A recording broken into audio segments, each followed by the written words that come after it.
Bonjour et bienvenue à Droit de réponse. Droit de réponse, c'est votre magazine 2004 sur Equinox Télévision qui fait le round-up des principaux sujets qui ont retenu l'attention de la presse au cours de la semaine qui s'achève. Et cette semaine, la presse s'est beaucoup intéressée à la couverture santé universelle. C'est ainsi l'un des piliers du septennat des grandes opportunités qui se réalisent, observe Cameroun Tribune. Le grand quotidien national bilingue d'information indique que c'est un mécanisme qui va garantir les services de santé essentiels à l'ensemble des populations, indépendamment des ressources financières. La Société Santé Universelle Cameroun, créée à cet effet, va collecter les contributions sociales entre autres et travailler à réduire les inégalités d'accès aux soins de santé dans les ménages et favoriser l'assurance maladie universelle, analyse le journal.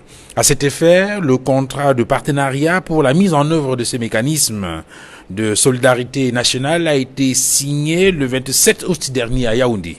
Alors, semble conclure Cameroun Tribune, les choses se précisent. Faux, semble retorquer le docteur Apollinaire Oko, interrogé par Equinox Radio et repris par la Nouvelle Expression. Il n'y a aucune précision. C'est un grand bluff. Ce qui se trame là n'est rien d'autre que du business. Il n'y a donc aucune précision importante, intéressante sur ce projet. Quels sont les services offerts par cette couverture santé universelle? Qui est couvert? Comment est-on couvert? On n'en sait rien du tout.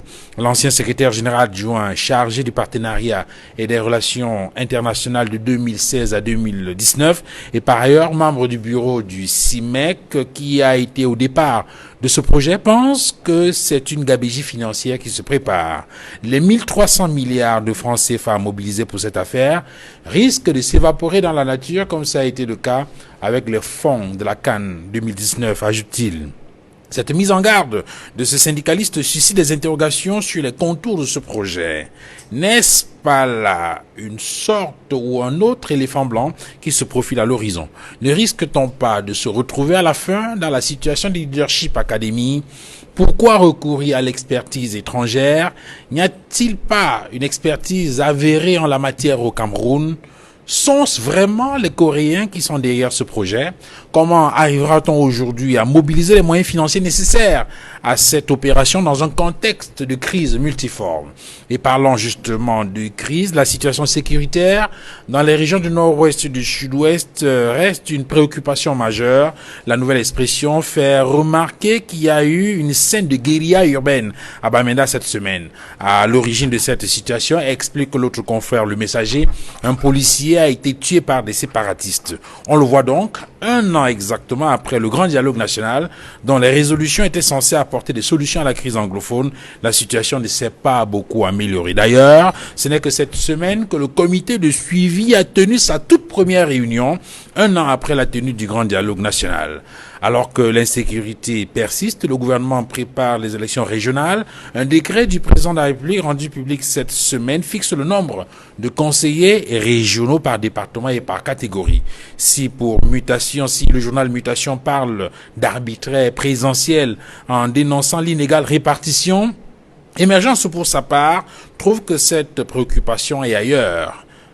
Que la principale préoccupation est ailleurs. Et cette préoccupation apparaît en grande une de ce journal. Quelles élections régionales dans un contexte de guerre? Une question importante à laquelle pourraient se greffer d'autres préoccupations.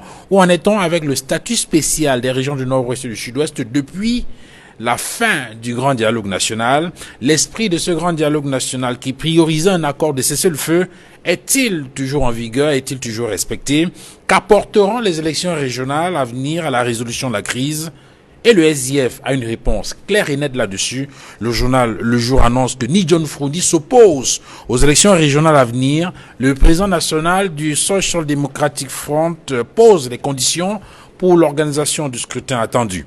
Le Messager apporte des précisions. Ces préalables sont la révision du code électoral et la promulgation d'un cessez-le-feu dans le nord-ouest et le sud-ouest. Le nord-ouest et le sud-ouest qui reste une préoccupation majeure, tout comme l'extrême nord du Cameroun. À Boko Haram est venu s'ajouter cette semaine un autre problème, l'effondrement du pont Palar à Maroua. La rupture de cet ouvrage traversier, notre Cameroun Tribune, a provoqué des perturbations sur la nationale numéro 1. desservant le Nigeria et l'axe Maroua-Djamena en passant par Kousséri. L'un des pylônes de la Sonatrach a cédé sous la pression des eaux et des villes entières de l'extrême nord sont dans le noir. Maroua, Yagwa, Bogo, Kousséri, Maga, Kaélé, Mora, Mokolo entre 22h et 10h. Et on apprend maintenant que le cortège des ministres envoyés en mission à Maroua par le président de la République pour s'enquérir de la situation a fait un accident. Le drame s'est produit à environ 10 km de Mora. 2 ministres parmi les victimes.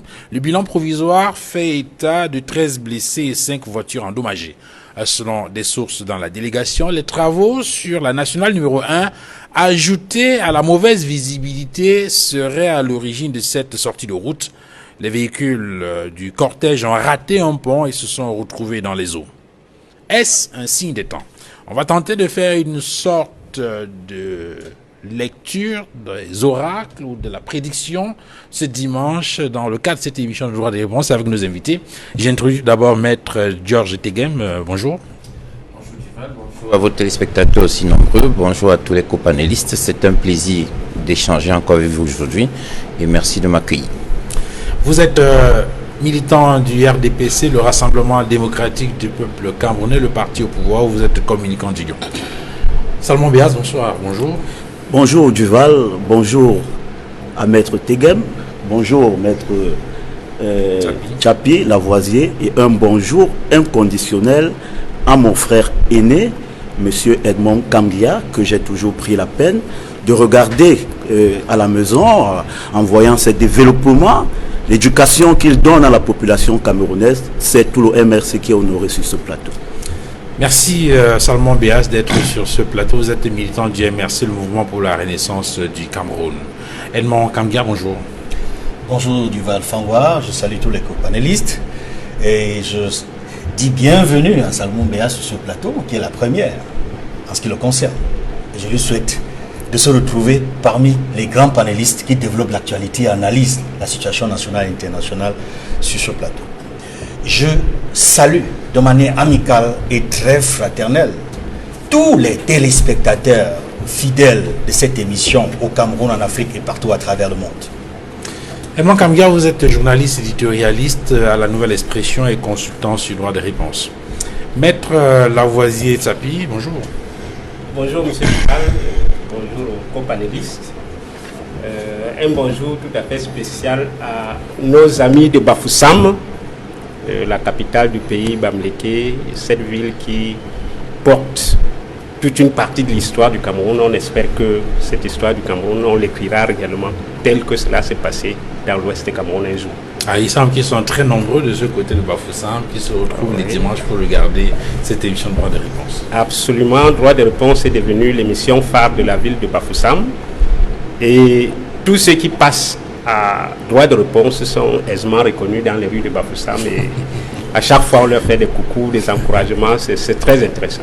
Voilà, merci Maître Tchapi Lavoisier. Vous êtes cadre du Social Democratic Front, un parti politique de l'opposition au Cameroun. Je voudrais commencer avec vous, Maître Georges Teghem. Vous le savez, un contrat de partenariat a été signé il y a quelques jours à Yaoundé entre le Cameroun et quelques structures en rapport avec la mise en œuvre de cette couverture santé universelle. Il faut rappeler que c'était l'une des promesses du président de la République lorsqu'il lançait le mandat ou le septennat des grandes opportunités. C'était le 6 novembre 2018, au lendemain de l'élection présidentielle, qui l'avait porté une fois de plus à la magistrature suprême. Qu'est-ce qu'on va dire? Que le président de la République tient là l'une des promesses tenues dans son discours du 31 décembre 2017. Écoutez, comme je vous ai toujours dit, le président de la République est au service de son pays, il est au service du Cameroun, il est l'élu de la nation tout entière. Et avant d'être élu, il présente son programme politique. Si les Camerounais adhèrent à ce programme politique, il est normal qu'il l'implémente. Il est au travail, il a promis la santé universelle. C'est normal qu'aujourd'hui elle soit en train d'être mise en place. Nous observons avec la plus grande attention les conditions de sa mise en œuvre et nous espérons que les partenaires qui ont été choisis seront à la hauteur de l'espérance. En tout cas, C'est ce que souhaite le Cameroun tout entier. Le président de la République est un homme qui a de l'expérience. D'ailleurs, vous voyez autour de ces affiches, c'est à la force de l'expérience. Et nous pensons que le choix qui a été fait en tenant compte de toutes ces exigences. Le ministre Manaouda Malachi de la Santé publique, prenant part à cette cérémonie, a s'est exclamé, et ça c'est le confrère Cameroun Tribune qui l'indique, historique. Écoutez, historique parce que jusqu'à présent, vous savez que les conditions de prise en charge dans les hôpitaux coûtaient un peu une fortune à des personnes qui n'étaient pas souvent nantis. Donc nous pensons qu'il était temps que le gouvernement de la République prenne ce problème à bras le corps. Si le ministre de la Santé a dit ouf, c'est parce que je pense qu'en lisant le contrat que nous n'avons pas sous les yeux pour apprécier tous les contours, a pensé que désormais les Camerounais pourront être pris en charge dans les centres de santé sans grande difficulté. Maintenant, j'ajoute, pour être tout à fait complet sur le sujet, que ce n'est que l'aboutissement, si vous voulez, d'une longue œuvre qui a commencé depuis quelques années, parce que les facultés de médecine ont été mises en place, parce que pour implémenter un système de santé universel, il faut déjà avoir un personnel qualifié. On a mis en place un certain nombre de facultés de médecine justement pour arriver là. Il faut avoir un personnel de qualité, un personnel aussi en quantité. Donc c'est pour cela que depuis quelques années, il vous souvient qu'il y a quelques années, le Cameroun formait 75 médecins par an. Alors, aujourd'hui, on a un certain nombre, je pense qu'on est à plus de 3000 médecins formés par an, ce qui est une bonne chose. Et nous pensons que pour que ce système puisse être implémenté, que ces facultés de médecine qui avaient été mises en place étaient, si vous voulez, des œuvres préparatoires à cette grande œuvre qui, espérons-le, permettra à tous les Camerounais de se soigner dans des conditions acceptables. Alors en parcourant justement Cameroun Tribune qui donne des précisions sur cette actualité, on apprend que cette couverture santé universelle va réduire les inégalités d'accès aux soins de santé dans les ménages et favoriser l'assurance maladie. L'objectif au finish étant de garantir une santé pour tous aux populations du Cameroun. Salmon Béas. Oui, je commencerai par dire que la couverture santé universelle, c'est un préalable qui a été fortement défini dans le programme politique que Maurice Kamto, président élu à l'issue de l'élection de 2018, a servi aux Camerounais comme étant un modèle qu'il voulait concevoir et implémenter. C'est quelque chose de bien, mais seulement chez nous, au Mouvement pour la Renaissance du Cameroun, nous sommes inquiets. Et je pense que tous les Camerounais sont inquiets aussi. Pourquoi? Alors, à quel niveau se situent vos appréhensions? Parce que la couverture santé universelle, c'est une mastodonte. On devrait définir les contours avant de l'implémenter. Je prendrai le cas simple. Là, présentement, au Cameroun, il n'y a pas de préalables qui sont définis en matière de couverture santé universelle. L'environnement économique aujourd'hui n'est pas propice pour qu'on puisse récolter les fonds, mais aussi la qualité des dirigeants que nous avons qui ont toujours démontré à suffisance que gérer l'argent pour eux est quelque chose de très difficile. Pourquoi? Parce qu'ils sont toujours introduits dans les malversations financières, la gabegie financière, le vol à outrance. Je prendrai pour exemple les 2000 milliards de la CAN. Alors, comme préalable, n'est-ce pas, pour mettre sur pied une couverture santé universelle, je me reprends, on devrait d'abord assainir le fichier pharmaceutique. L'assainissement du fichier pharmaceutique implique automatiquement que nous sachions exactement ce que nous produisons comme médicaments. Or, actuellement au Cameroun, 95% de médicaments viennent de l'extérieur. Alors, si on implémente un système comme celui-là, alors que le Cameroun ne produit pas des médicaments, comment ça peut se mettre en place? Ça va ouvrir une sorte de surenchère pour nos partenaires extérieurs qui vont utiliser ce volet-là pour torpiller sur le plan sanitaire le Cameroun. Je pourrais même aller plus loin. En dehors de ces préalables, on doit définir un panier de maladies sur lesquelles l'assurance, la couverture santé universelle doit être orientée. Pour le cas, on ne sait pas si le panier de maladies va être fait, peut-être du paludisme ou peut-être du diabète, on ne sait pas trop, d'autres maladies qu'on devrait mettre à l'intérieur. Parce que pour dire vrai, aucun pays au monde, je dis bien, je me répète, aucun pays au monde ne peut assurer les citoyens sur toutes les maladies. Alors, Edmond Kambia, il y a un certain nombre d'appréhensions qui transparaissent de l'analyse de Salmon Béas. D'abord, le timing. L'environnement économique, dit-il, n'est pas favorable à cela. 2, les détournements de fonds, dit-il, sont légion au Cameroun. Et ensuite, il indique qu'il y a beaucoup d'autres interrogations il y a des préalables qui devraient être prises en compte avant l'implémentation d'un tel mécanisme. Est-ce que c'est pertinent, cette analyse? Oui, cette analyse est pertinente. Je crois que les appréhensions, les interrogations sont légitimes. Parce que, avant de lancer un tel processus, le système de santé couverture universelle au Cameroun, il est important que les éléments que M. Béas a évoqués soient déjà mis en place. Mais on peut supposer que le gouvernement a dû peut-être s'inspirer de ce qui se passe dans d'autres pays ailleurs où cette affaire marche, peut-être pour lancer cette opération. On peut le présumer. Dans tous les cas, c'est une bonne intention, c'est une intention louable que cette idée ait finalement la possibilité de voir le jour. Mais je suis de ceux qui pensent qu'effectivement, avant que de lancer un tel système, il faut s'assurer que tous les préalables sont vraiment là. Et je voudrais ajouter à ce qu'il a dit, la nécessité, n'est-ce pas, d'avoir des protocoles de soins, de diagnostic. D'abord, il faut s'entendre sur les protocoles. Il faut s'entendre sur le protocole de diagnostic, mais également les protocoles de soins. Et il y a également beaucoup d'autres paramètres qui rentrent en ligne de compte, comme les financements. Est-ce que le contrat qui a été signé avec une entreprise coréenne, dont on n'est pas certain de l'expérience avérée dans le domaine, va nous garantir la certitude que le mécanisme qui est mis en place ira jusqu'au bout?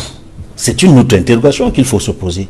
Parce que, selon nos informations, cette entreprise coréenne n'aurait pas une expérience avérée dans ce domaine, y compris dans son propre pays, la Corée. Et il n'est pas certain que cette structure, cette entreprise-là, ait pu avoir des contacts, ait pu travailler avec le gouvernement coréen dans ce domaine en plus. Ça, c'est des choses qui ne nous rassurent pas sur la capacité de cette entreprise et d'autres sociétés qui pourraient travailler avec elle pour la mise en place de la couverture santé universelle au Cameroun. Et la question que vous posiez concernait la possibilité pour le Cameroun de s'être inspiré de ce qui se passe ailleurs. Oui, c'est possible. Et on sait que dans des pays comme le Gabon, on a des systèmes comme ceux-là qui ont déjà fait leur preuve avec l'ACNAM GS, entre autres. Oui, la différence, c'est que au Gabon, comme en Côte d'Ivoire, les choses ne sont pas passées comme c'est en train de se passer au Cameroun. Là-bas, au Gabon, comme en Côte d'Ivoire, on s'est inspiré des organismes publics qui existent déjà, notamment les organismes qui s'occupent des questions de sécurité sociale, prévoyance sociale et sécurité sociale. L'équivalent de ces structures-là au Cameroun, ça aurait été la Caisse nationale de prévoyance sociale. Nous nous serions attendus à ce que la Caisse nationale de prévoyance sociale joue un rôle de premier plan, comme organisme public ou parapublic, dans la mise en place du système de couverture santé universelle au Cameroun. Mais visiblement, on n'a pas l'impression qu'elle a été associée de près ou de loin, alors que dans ses attributions, elle a un mécanisme qui permet d'assurer la sécurité sociale, la prévoyance sociale pour ceux qui ont mis de l'argent. Notamment, vous savez que la CNPS a beaucoup évolué aujourd'hui. Ce ne sont plus seulement les fonctionnaires ou les travailleurs de l'État, c'est aussi ceux qui sont dans l'informel qui participent. Or, le système couverture santé universelle doit tenir compte de l'informel.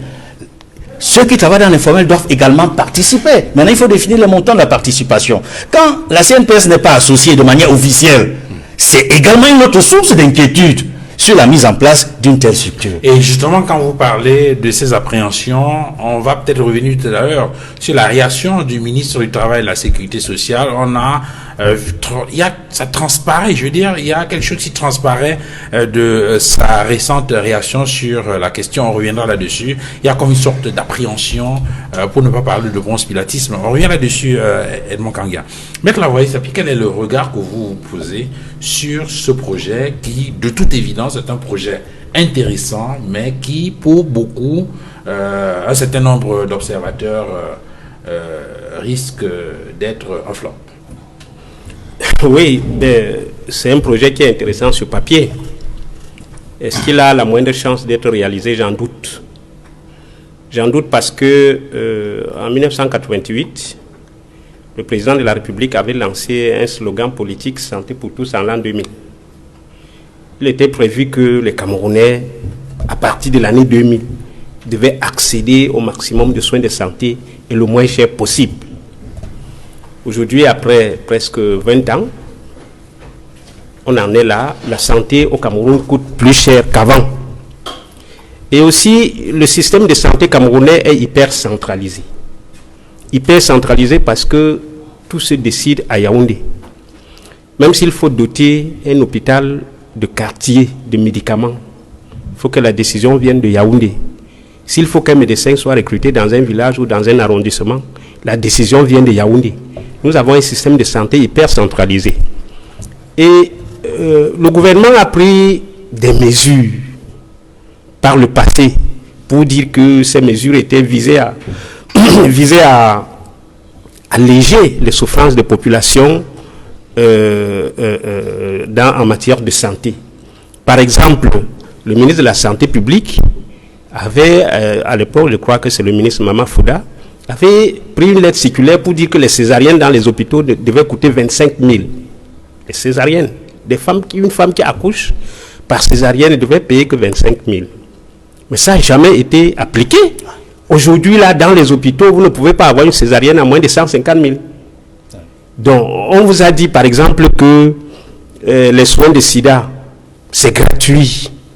Mais c'est gratuit quand on vous fait des examens, quand on vous soumet à d'autres examens qui sont payants. Les malades de sida, il y en a qui payent 50 80 000 francs pour des examens avant d'avoir accès à des médicaments.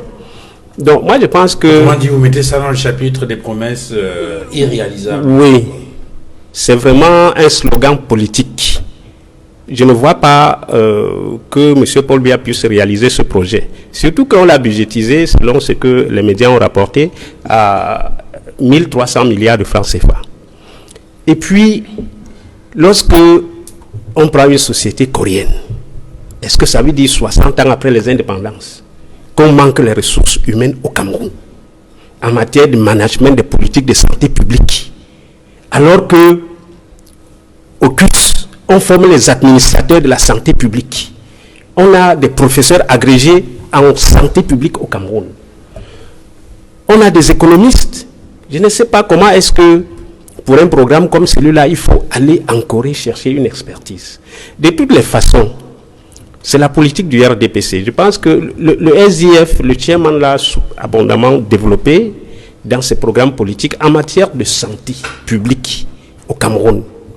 Le SDF propose la régionalisation des soins de santé à travers le fédéralisme. Parce que dans le fédéralisme que le chairman a développé, il est question que les hôpitaux des villages, qu'on appelle centres de santé intégrés, les hôpitaux d'arrondissement, les hôpitaux des départements, soient gérés par l'État fédéral, qui prend en charge le recrutement du personnel, le salaire, l'administration des soins, des soins de santé à la population, avec la participation de cette population. Et ça ferait que une femme qui va à l'hôpital, elle peut accoucher à 5 000 francs, elle peut accoucher à 10 000 francs. Ou bien si elle a une césarienne. Donc je pense que pour nous, le programme de santé universelle que propose le RDPC, c'est le bluff. Tant qu'on n'a pas appliqué au Cameroun le fédéralisme que nous proposons avec sa politique qui va vers l'octroi de pouvoir au peuple, que le peuple décide lui-même de ses soins de santé, je pense qu'au Cameroun, on ne va pas parvenir avec le RDPC à un programme de santé acceptable. On a même vu les ministres, pour un paludisme, aller se faire soigner à l'étranger, des ministres de la République du Cameroun, pour un paludisme, ou pour une blessure au doigt, aller se faire soigner à l'étranger. Ça, ce n'est pas des prédispositions qui laissent croire qu'on peut avoir un programme de santé universel qui marche sous le renouveau. J'en doute. Alors, Maître Georges Tégué, vous avez écouté les appréhensions des uns et des autres sur ce plateau. Qu'est-ce que vous en dites? Notamment sur les préalables qui devaient être mis en place avant l'implémentation de cette couverture santé universelle. Avant de répondre aux uns aux autres, je voudrais d'ailleurs faire observer qu'il faudrait qu'on constate également les convergences. Les convergences sont nécessaires pour définir le minimum consensuel. Je pense qu'on est tous d'accord qu'il faudrait au Cameroun un minimum de santé universelle pour tous. C'est bien de savoir que le MRC aussi est d'accord, le SDF, mais simplement il est question de politique publique et il est question de programmes politiques différents. Nous avons fait un programme politique, nous avons promis aux Camerounais Et c'est ce que nous sommes en train de vouloir implémenter. Nous avons bénéficié de leur suffrage par rapport à ce qu'on leur a promis. Et comme on leur a promis, on leur donne ce qu'on leur a promis. Je pense que pendant la campagne présidentielle, le MRC était représenté, le SDF était représenté. Ils ont déroulé leur programme et les Camerounais ont fait un choix en disant qu'ils ne sont pas d'accord avec la régionalisation des soins de santé et avec le système qui était proposé par le fédéralisme tel que proposé par mon confrère aîné et formateur et par l'excellent représentant du MRC présent sur ce plateau. Ceci étant dit, je voudrais quand même faire quelques observations. Monsieur Bayas, vous avez évoqué tout à l'heure le fait qu'on importe des médicaments. Je voulais vous dire qu'on a travaillé en amont. Le président de la République s'est rendu à Lyon. Lyon, c'est le sommet mondial de lutte contre le sida, le paludisme et la tuberculose. À Lyon, c'est quoi? C'est la mutualisation des efforts. À Lyon, c'est les fonds nécessaires au financement de ces 3 maladies. Et à cette occasion, on mutualise les efforts. Quand on s'y est rendu, c'était pour arrêter le coût de traitement de ces maladies. Parce que vous avez évoqué tout à l'heure le fait que certains médicaments ou alors certains produits venaient de l'étranger. C'est vous indiquer ce que je voudrais que vous reteniez ou alors ce que je voudrais faire observer, peut-être pas pour vous personnellement, c'est que lorsqu'on se rend à l'étranger et qu'on négocie des accords de partenariat avec des pays amis, on facilite l'implémentation de ce système en réduisant les coûts. C'est-à-dire qu'on peut travailler également pour réduire les coûts en travaillant avec des partenaires dans un cadre multilatéral. Et puis, le consultant a aussi évoqué la CNPS. Je peux répondre sur quoi? C'est pour répondre à la question du partenariat. Oui, il a dit tout à l'heure, M. Beyas, que 95 sont importés. Oui, donc il parlait de la nécessité d'assainir la filière pharmaceutique. Non, je lui dis donc que dans le cadre de l'importation des produits, nous négocions avec des partenaires étrangers, soit dans un cadre multilatéral, soit dans un cadre bilatéral. J'ai pris un exemple de la coopération dans le cadre multilatéral, en évoquant le sommet de Lyon, sur le financement de ces 3 maladies, où le coût est réduit. Et je voulais poursuivre, je voulais répondre également à M. Kamgia qui a évoqué la mise à côté de la CNPS. D'abord, je voulais faire observer que le contrat n'a pas été signé au hasard. On a, si vous voulez, on a recueilli un certain nombre de personnes qui ont envoyé des offres. Ces offres ont été transmises au CARPA. Je crois que Centre d'action de réalisation des projets, Comité d'action et réalisation des contrats de partenariat. Ils ont examiné les dossiers. Et c'est à l'issue d'une mise en concurrence ou alors d'un examen des dossiers que le partenaire a été choisi. Ça ne s'est pas fait dans des conditions, si vous voulez, un peu opaques. Non, on a choisi en confiant à un partenaire, donc à une société ou alors à un comité qui est mis en place au sein du ministère de l'économie pour la réalisation des contrats de partenariat. Quand même les appréhensions de certains qui, au regard des expériences passées, estiment qu'il faudrait quand même faire attention. Vous vous souvenez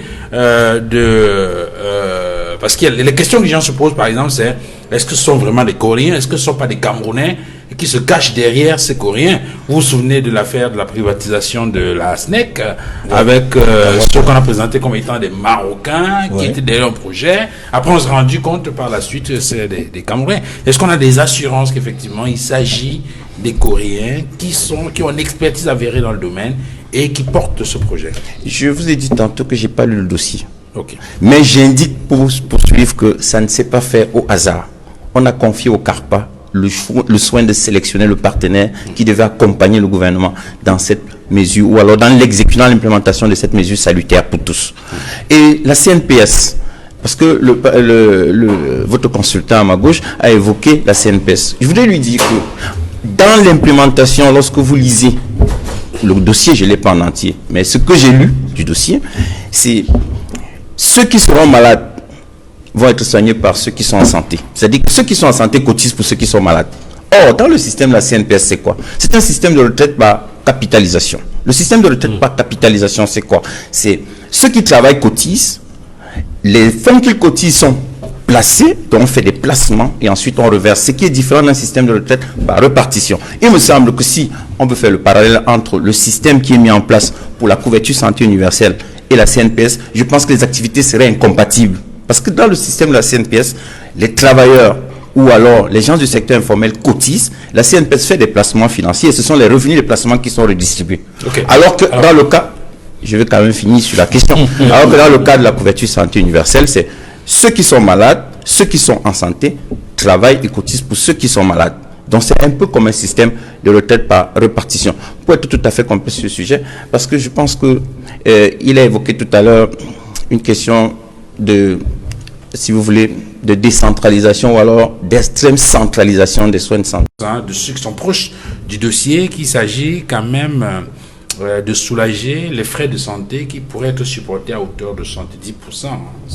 Ça relève véritablement des slogans. Mais avant de continuer, permettez-moi de revenir un peu sur ce que Maître Georges Téguém a dit. Il a si bien dit que M. Biya-Paul a eu à promettre, si je me rappelle, c'est en 2017 qu'il avait fait cette promesse de la mise sur pied de la couverture santé universelle. C'était le 31 décembre et effectivement, 2017, à l'occasion de son discours. Voilà, que les choses se sont mises en place. Ce que je voudrais dire à Maître Georges Téguém, c'est qu'effectivement, il y a eu des événements comme ça, par exemple la CAN de 2018 qui avait été octroyée au Cameroun, je pense, en 2014. Et M. Biya-Paul, avant les élections de 2018, était assis au perron n'est-ce pas, du palais de l'unité en disant la CAN aura lieu le jour dit. Jusqu'aujourd'hui, on n'a jamais organisé la CAN. Et je voudrais relever à Maître Georges Téguém que jusqu'à ce qu'on octroie la CAN au Cameroun, tout se passait bien. Mais depuis qu'on avait octroyé la CAN au Cameroun, aucun pays en Afrique n'a pu organiser de CAN. Et je prendrai un autre événement qui est purement récent et dont il connaît bien, le grand débat national que M. Biya-Paul est allé rendre compte à son homologue Macron en France, qu'ils ont appelé au Cameroun grand dialogue national. Alors, nous, au MRC, nous avions dit à cette époque que cette histoire n'avait pas respecté les préalables nécessaires et objectifs pour produire des résultats. Aujourd'hui, nous constatons avec acuité que ce grand dialogue national a accouché d'une souris parce que les meurtres et la guerre continuent à se faire dans le nord-ouest et le sud-ouest. Mais maintenant, en ce qui concerne le sujet du jour, je voudrais être sérieux quand je le dis et je réitère encore sur ce plateau qu'aucun pays au monde ne peut implémenter la couverture santé universelle avec sa filière pharmaceutique tournée à 95% vers l'extérieur. Et de deux, je voudrais encore préciser qu'au Cameroun, il n'y a aucune maîtrise de la production, du stockage et de l'acheminement de ces produits pharmaceutiques vers les institutions sanitaires. Je prendrai un cas simple. Si vous allez dans l'arrondissement de Yingui, c'est dans le département du Kam, c'est dans la région du littoral, il y a un hôpital de district, un hôpital d'arrondissement qui est là-bas. Quand vous entrez en pharmacie, il n'y a pas de produit. Vous avez besoin ne serait-ce que de la quinine, ça n'existe pas. Pourquoi? Parce qu'il n'y a pas de véritable politique d'acheminement de ces produits-là vers ces zones. Je prendrai un autre cas, Ndobian, Konjok. Je rentrerai vers le Mungo, à Lom, à Babon. Ce sont des endroits où quand vous êtes mordu par un serpent, vous êtes obligé de consommer un demi-litre d'urine. Parce que c'est ça qu'on utilise comme traitement là-bas. Il n'y a aucune pharmacie, il n'y a pas de médicaments. Et je voudrais aller loin. On ne peut pas implémenter la couverture santé universelle sans mettre sur pied des protocoles de traitement et de diagnostic. Alors, aucun pays au monde ne peut prendre en charge la couverture santé universelle sans les protocoles de diagnostic. On doit définir de façon claire les examens qui doivent être pris par la couverture santé universelle et ceux qui n'entrent pas dans la couverture santé universelle. Comme protocole de traitement, évidemment aussi, on doit définir des protocoles sur lesquels on fait asseoir la couverture santé universelle et les protocoles sur lesquels la couverture santé universelle n'est pas assise.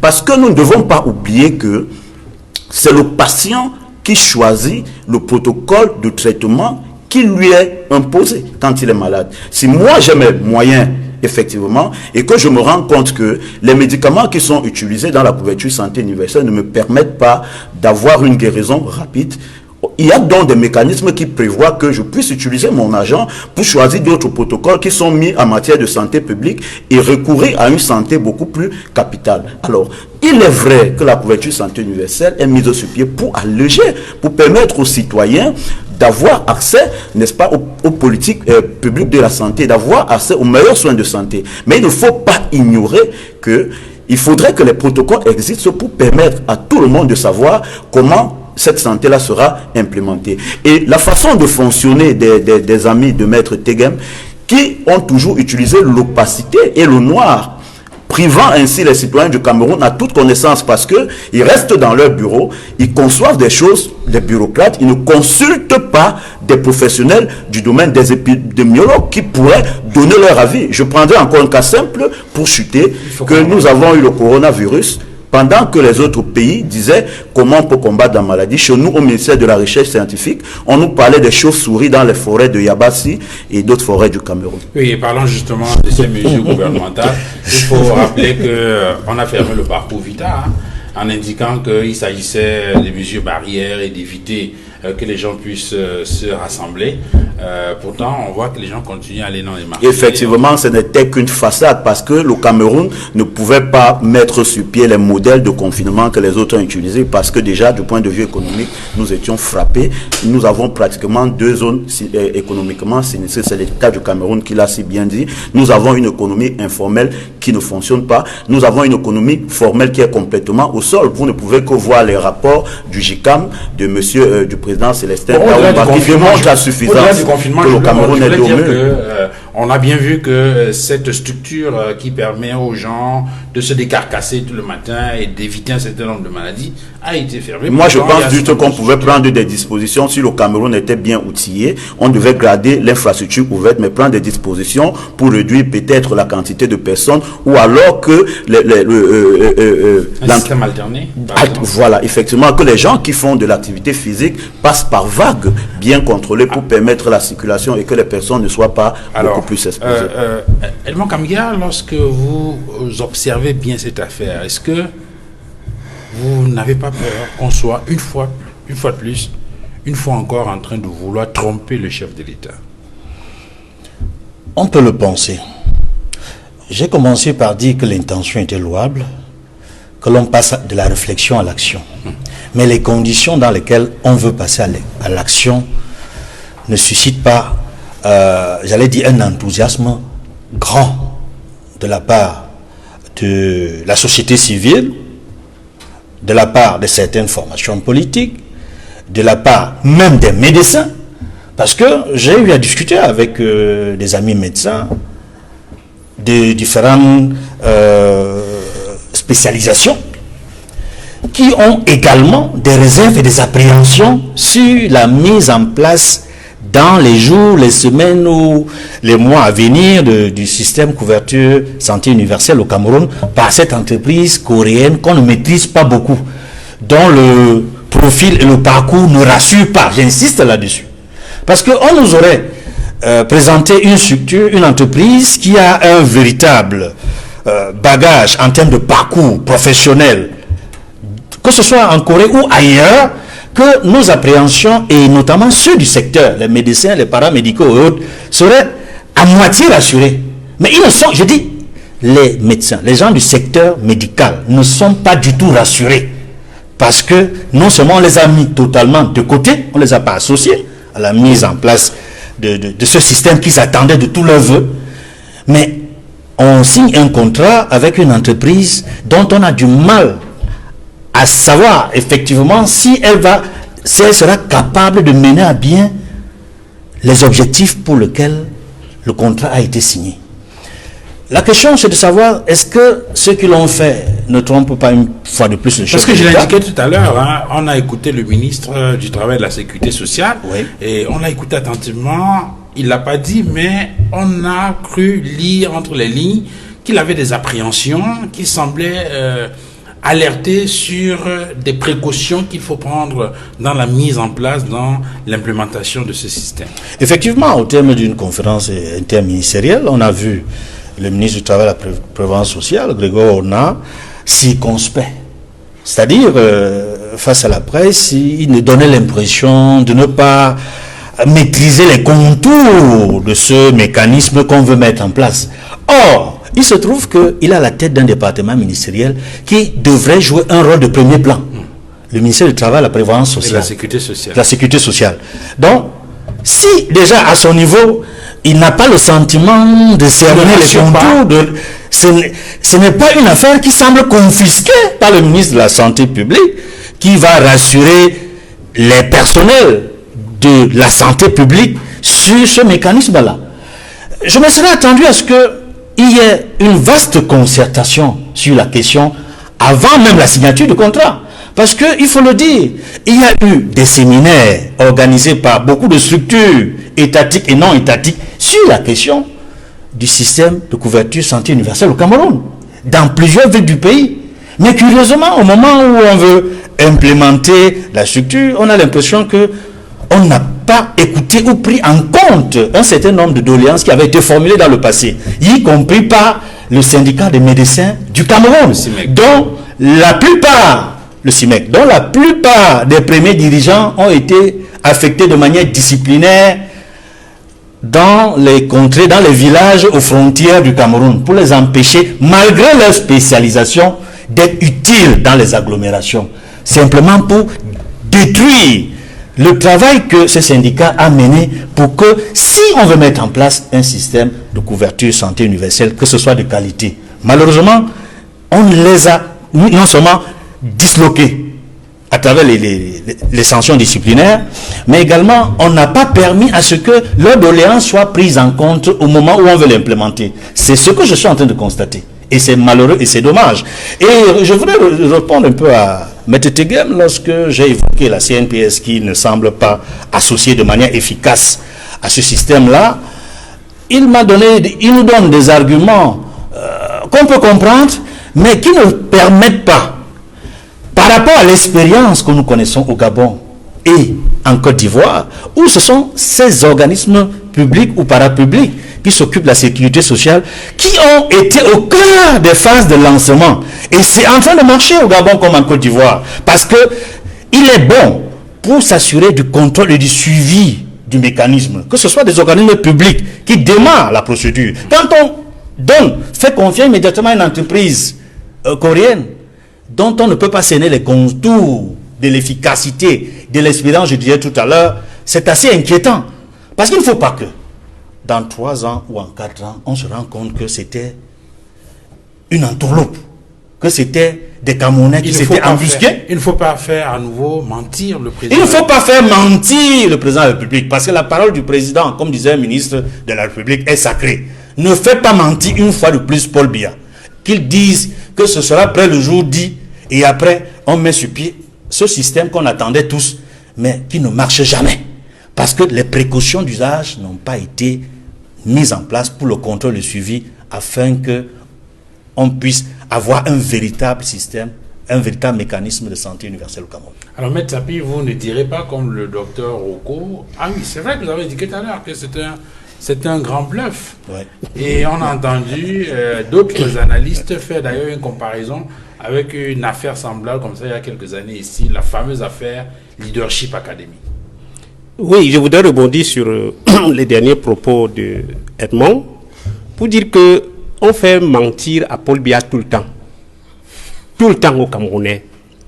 Il vous souvient que sur le plan agricole, depuis le comice agricole de Bolova, le président Paul Biya a lancé le concept de l'agriculture de seconde génération, d'une agriculture hyper mécanisée, d'une agriculture qui devait mettre le Cameroun à l'abri de l'importation du maïs, que 60 ans après les indépendances, nous soyons amenés à importer le maïs au Cameroun, à importer le mil, parce qu'on est incapable d'en produire. On nous a parlé d'agriculture de seconde génération. Où en est-on aujourd'hui avec cette agriculture de seconde génération? Ça a été un bluff. Et tout le temps, le régime RDPC vend des éléphants blancs au peuple camerounais. Le concept de la couverture universelle de santé est un autre éléphant blanc. D'ailleurs, le directeur général a été désigné, une certaine Madame Mekongo, qui a été désignée. Moi, je pense que si vous n'avez pas publié le contrat que le ministre de la Santé a signé, pour que les Camerounais soient informés, qu'est-ce qu'on a signé en leur nom? Quel est le contenu? Vous-même, vous n'êtes pas capable de nous dire quel est le contenu de ce que le ministre de la Santé a signé. Parce que Duval, il faut que dans certains domaines qui sont sensibles comme ceux-là, quand ça concerne la santé des Camerounais, les Camerounais doivent être bien informés de ce qu'on prend, des engagements qu'on prend en leur nom. Parce qu'on va amener le Cameroun à s'endetter. 1300 milliards, ça ne sortira pas des caisses de l'État. Le Cameroun va s'endetter pour cela. Et nos enfants vont payer ces dettes sans savoir de quoi il s'est agi. Donc pourquoi est-ce qu'on n'a pas publié ce que le ministre de la Santé a signé? Ensuite, je pense que vous devez savoir que un tel programme ne peut pas être implémenté dans le Cameroun d'aujourd'hui. Un pays rongé par la corruption, un pays rongé, et d'ailleurs M. Bias l'a dit, un pays rongé par le détournement massif de fonds publics. Combien gagne un médecin au Cameroun? Il faut commencer par là. Si vous allez à l'hôpital pour vous faire une injection, l'infirmière va vous demander 200 francs. 500 francs dans certains centres hospitaliers. Les injections qui sont gratuites. Le médecin qui vous consulte, il vous dit, prenez mon numéro dans votre carnet de consultation. Il marque son numéro de téléphone et il vous dit, lorsque vous partez, rappelez-moi le soir. Vous me retrouvez dans telle clinique. Donc aujourd'hui, le médecin camerounais est tellement mal payé, mal entretenu, que à implémenter ce système, ça ne va pas marcher.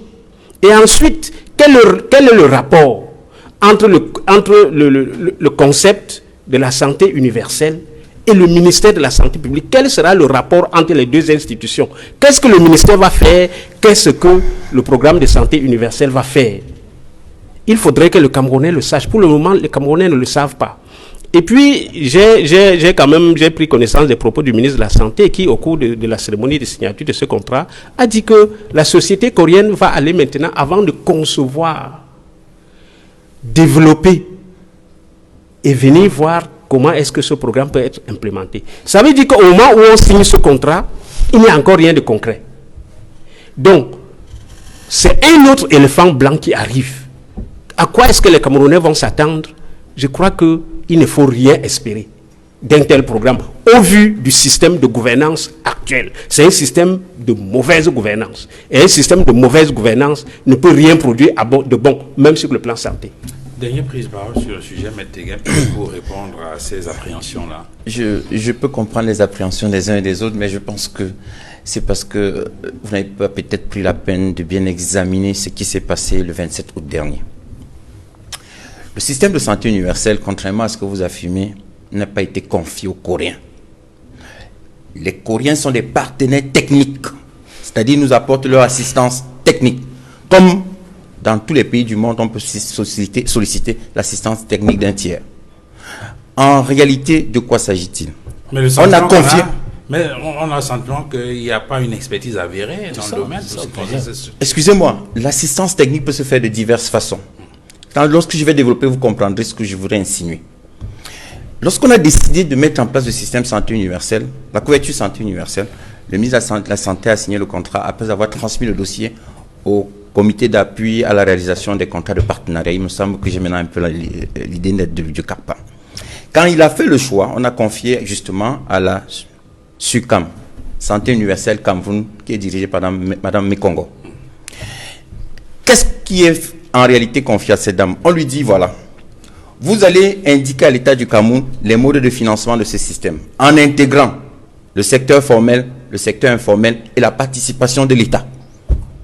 On lui dit, pour le financement des produits pharmaceutiques, vous devez trouver le meilleur moyen qui vous permettra de choisir les médicaments qui vont bénéficier de la couverture santé universelle. Et on lui dit, vous devez installer dans chaque hôpital un logiciel ou un terminal qui permettra de savoir que celui qui est nanti d'une carte pourra arriver à se faire soigner et soit à jour de ses cotisations.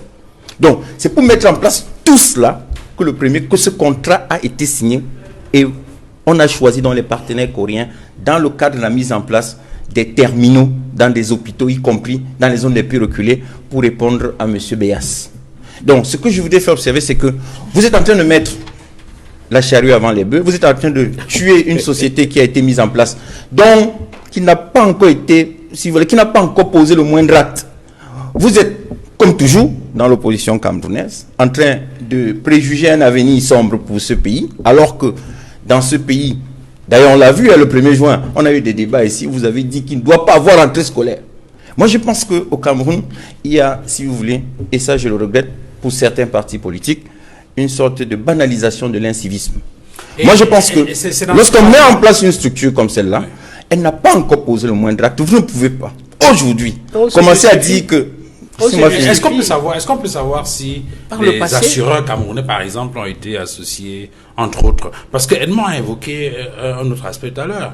Non seulement il y a cette expertise étrangère qui a été sollicitée, mais est-ce que les nationaux, dans les divers pans, que ce soit les médecins, les assurants, entre autres, ont été sollicités dans la mise en place de ce projet? Je vous ai dit que j'ai écouté le ministre de la Santé publique. Le ministre de la Santé publique a dit qu'ils ont reçu plusieurs offres. Ils ont confié au CARPA, le comité d'appui à la réalisation, et c'est à l'issue d'une sélection que GK Engineering, qui est l'entreprise coréenne, a été sélectionnée.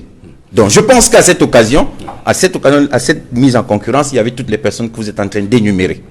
Je n'ai pas le dossier exact en tête, mais je pense que lorsqu'on met en place un système de santé universel comme celui qu'on est en train de vouloir implémenter, nous devons d'abord comprendre les contours de la structure qui est mise en place et comprendre qu'il y a des mesures préalables. Et justement, alors, Madame Mekongo, réagissant, je vais finir, Madame Mekongo a bien indiqué que non, il y avait des préalables qu'il fallait remplir. Le gouvernement a fait sa part en densifiant les hôpitaux d'un personnel de santé formé. J'ai dit tout à l'heure qu'on a en place une diversité de facultés de médecine et les instituts, vous appelez ça IPES, pour former également les techniciens et les infirmiers, pour les soins infirmiers. Donc, on a densifié ça pour préparer la mise en place de la couverture santé universelle. Sur le plan de la pharmacie, j'ai indiqué qu'il y a des contrats qui sont signés entre l'État du Cameroun et des partenaires sur le plan bilatéral comme sur le plan multilatéral pour réduire le coût de traitement de certains produits. Et pour être tout à fait complet, parce que tout à l'heure il a parlé du... Non, vous avez dit tout à l'heure. Vous avez dit tout à l'heure. On va vous expliquer. Je vais finir. Quand je parle, vous parlez, je ne vous interromps pas. Vous avez dit tout à l'heure, je ne vous ai même pas répondu et j'ai cherché toujours parce que je suis interrompu à tous les coups. Vous avez dit tout à l'heure que lorsque quelqu'un arrive à l'hôpital, pour les soins d'une maladie, il paye 80 000 francs, alors qu'il devrait payer 5 000. Vous avez évoqué les malades du sida. Je vais vous faire observer une chose. Lorsque vous arrivez à l'hôpital et que la couverture santé universelle a dit qu'elle est valable pour le paludisme à 2 000 francs, c'est un exemple, c'est un cas d'école que je prends. Si en plus du paludisme on détecte le diabète et qu'il n'est pas introduit dans la couverture, vous devez payer.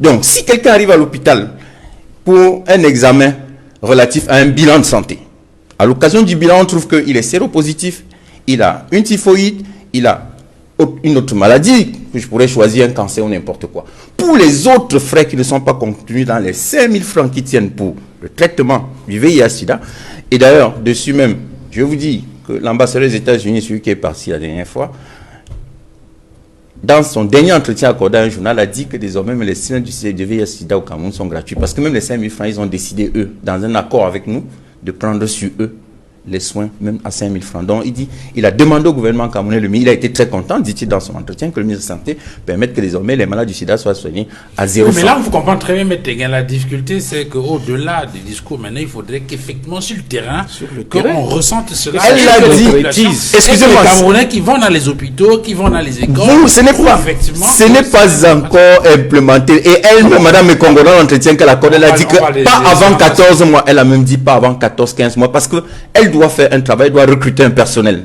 Elle dit, en plus du recrutement de personnel, je dois descendre dans les rues, je dois causer avec les Camerounais pour les sensibiliser, informer, trouver dans le secteur informel.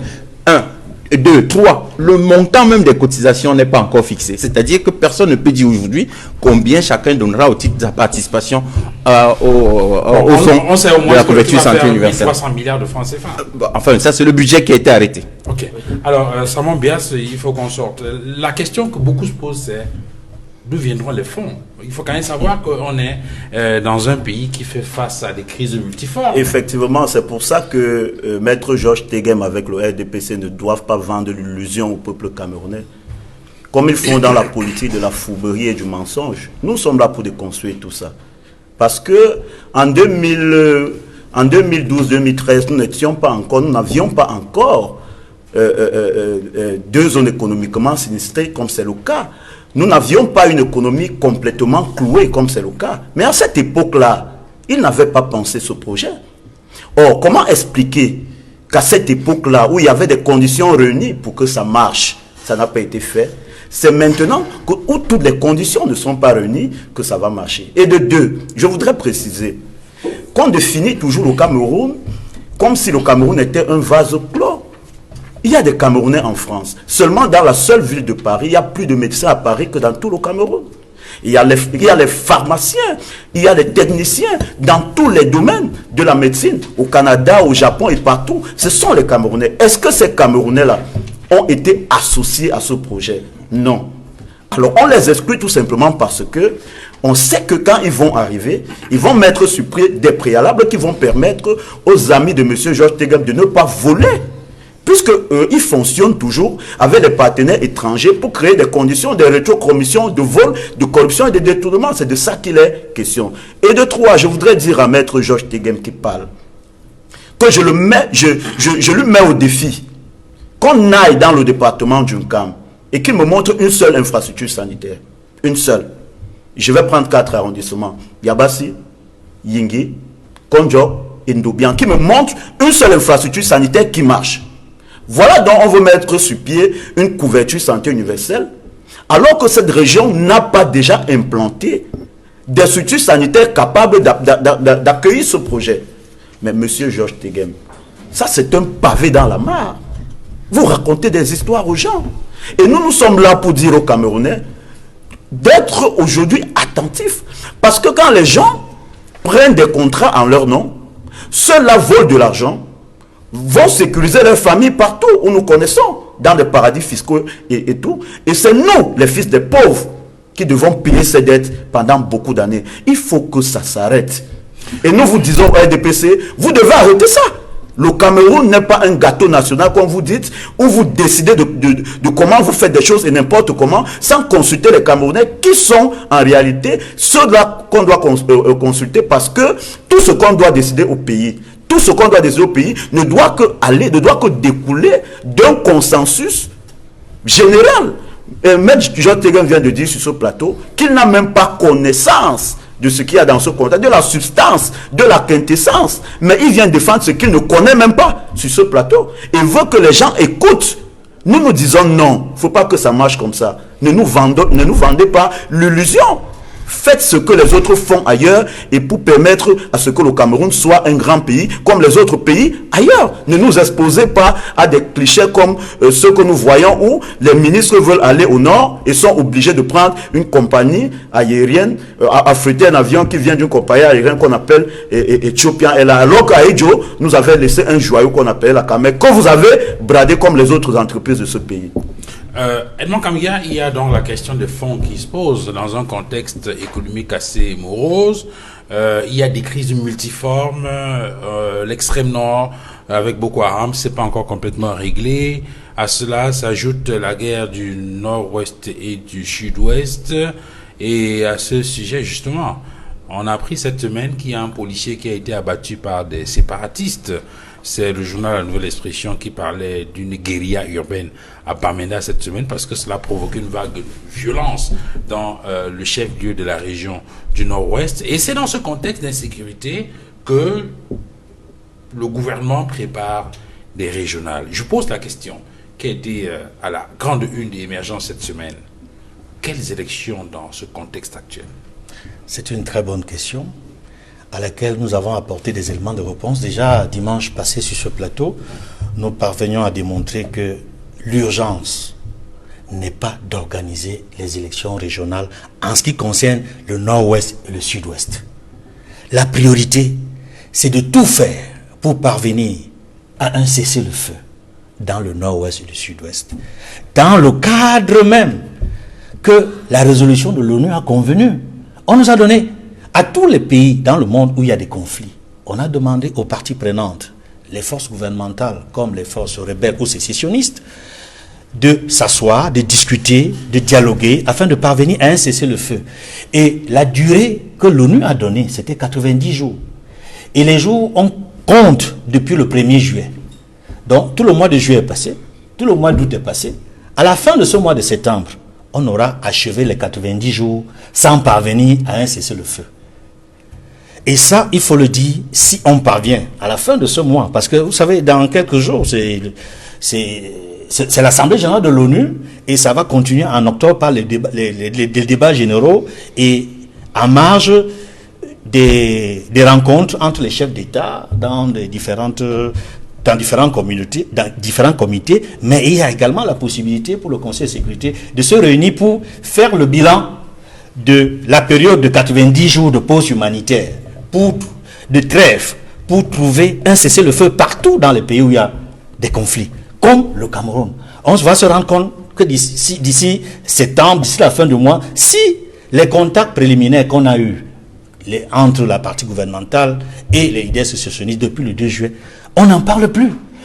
Ce qui s'est passé à Bamenda il y a quelques jours est la preuve. Mais au moins, il y a quelques jours, on a appris que le comité de suivi a tenu sa toute première réunion depuis la fin du Grand Dialogue National. J'allais dire, ouf, un an après. Vous savez, c'était du 30 septembre au 4 octobre, le Grand Dialogue National.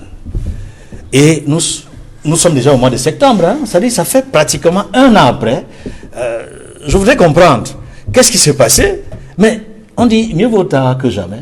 Le chef du gouvernement finalement a compris qu'il fallait, à la suite des débats que nous avons eus ici sur la nécessité d'avancer après la première étape, parce que nous considérons ce qui s'est passé au Grand Dialogue National comme une première étape. La seconde étape, c'est selon nous ce qui a commencé le 2 juillet, mais qui ne continue plus. C'est-à-dire en plus du comité de suivi dont la première réunion s'est tenue jeudi, il va falloir que parallèlement, les rencontres se poursuivent entre les leaders sécessionnistes de l'intérieur comme de l'extérieur et le gouvernement pour parvenir à un cessez-le-feu. Oui, parce que c'est ça l'esprit, effectivement, de ce Grand Dialogue National. C'est l'esprit de ce Grand Dialogue. La priorité, c'était de parvenir à un cessez-le-feu. Pourquoi est-ce que la guerre a empiré dans le nord et le sud-ouest après le Grand Dialogue National? C'est parce qu'on n'avait pas associé les principaux acteurs de la crise, c'est-à-dire les leaders sécessionnistes. Tout simplement parce que les conditions n'étaient pas réunies pour qu'ils viennent participer à ce dialogue. Et eux, ils l'avaient demandé. Et le 2 juillet dernier, Ayoub Sisikou, dans un communiqué, a bien rappelé qu'il était important qu'il y ait une amnistie générale pour permettre à eux qui ont été condamnés à l'intérieur, condamnés à mort ou à perpétuité, et à ceux qui ne peuvent pas venir au Cameroun et qui sont recherchés, de pouvoir participer de manière efficace au dialogue qui va permettre le cessez-le-feu. Parce que tant qu'on ne dépose pas les armes, tant qu'il n'y a pas le cessez-le-feu, on ne peut pas régler de manière durable la crise dans le nord et le sud-ouest. Et on ne peut pas, de manière efficace, organiser des élections. Je dis toutes élections, y compris les régionales, aujourd'hui dans le nord et le sud-ouest. D'ailleurs, les dernières élections nous l'ont prouvé, les législatives et les municipales, qui ont été reprises dans le nord et le sud-ouest. Mais malgré la reprise, la participation était pratiquement nulle, 9%. Et même le Conseil constitutionnel a reconnu que les conditions dans lesquelles les choses sont organisées n'étaient pas de manière à produire des résultats crédibles, transparents et régulières. Et je vais vous dire, pour terminer, pour chuter, que les élections régionales qu'on va organiser au Cameroun, en particulier dans le nord et le sud-ouest, ne vont pas du tout favoriser le retour à la paix. Ça va plutôt empirer la situation. Et Ni-John Frondi, visiblement, l'a compris. Il a indiqué cette semaine que le SDF ne va pas prendre part aux élections régionales à venir. Maître Lavoisier-Tapi, c'est le journal Le Jour qui nous l'enseigne cette semaine. C'était en grande une de sa parution du vendredi 4 septembre 2020. Régional, Frondi s'oppose aux élections. Le président national du SDF pose des conditions pour l'organisation du scrutin. Oui, tout à fait, M. Duval. Le chairman du SDF reste le président national de notre parti et c'est lui qui assure la gestion quotidienne de la vie du parti. Donc, lorsqu'il a pris une décision, c'est une décision qui s'impose à tous les militants, à tous les cadres du parti. C'est une décision forte. Oui, c'est une décision forte et c'est une décision qui était d'ailleurs attendue. Parce que le président de la République fait la sourde oreille par rapport aux revendications du peuple anglophone. Et il donne l'impression de faire sa course en avant vers sa part de décentralisation, parce que la décentralisation mise sur pied par Paul Biya n'est pas le modèle que le SDF a proposé pour la bonne conduite des affaires du Cameroun. Cette semaine, le président de la République a pris un décret pour répartir les conseillers régionaux par département, ce qui veut dire que la convocation du corps électoral est imminente. D'ailleurs, Maître Tegem l'a dit. Mais je pense que vous ne pouvez pas convoquer les élections régionales lorsque dans le sud-ouest et le nord-ouest, nous avons plus d'1 million d'anglophones qui sont des déplacés internes, qui sont hors de leur région. Vous ne pouvez pas convoquer les élections régionales lorsqu'on a plus de 400 000 anglophones réfugiés au Nigeria. Vous ne pouvez pas convoquer les élections régionales lorsque la guerre continue de faire rage dans les régions du sud-ouest et du nord-ouest. C'est pour ça que l'une des conditions posées, c'est la promulgation d'un cessez-le-feu dans les régions du nord-ouest et du sud-ouest, et surtout l'élaboration d'un code électoral consensuel avant toute nouvelle élection au Cameroun. Oui, moi, il me semble que visiblement le RDPC veut déclencher une guerre civile au Cameroun. Parce que vous voulez, par exemple, que ce qui se passe dans le nord-ouest et le sud-ouest s'étende dans le reste du Cameroun. Le code électoral que nous avons aujourd'hui, le SDF combat ce code électoral depuis 1992.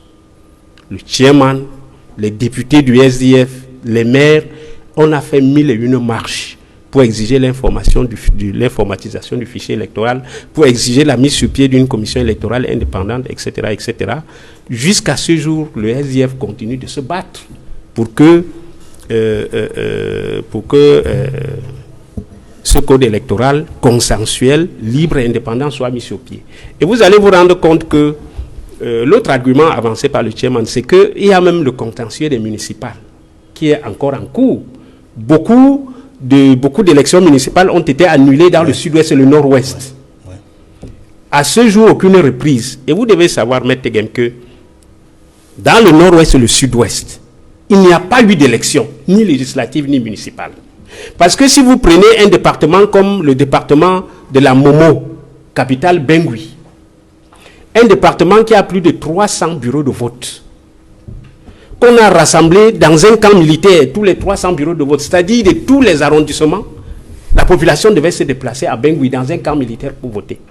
Ce qui n'était pas possible, parce que les sécessionnistes attendaient toute personne qui se déplacerait en route pour le kidnapper et le tuer.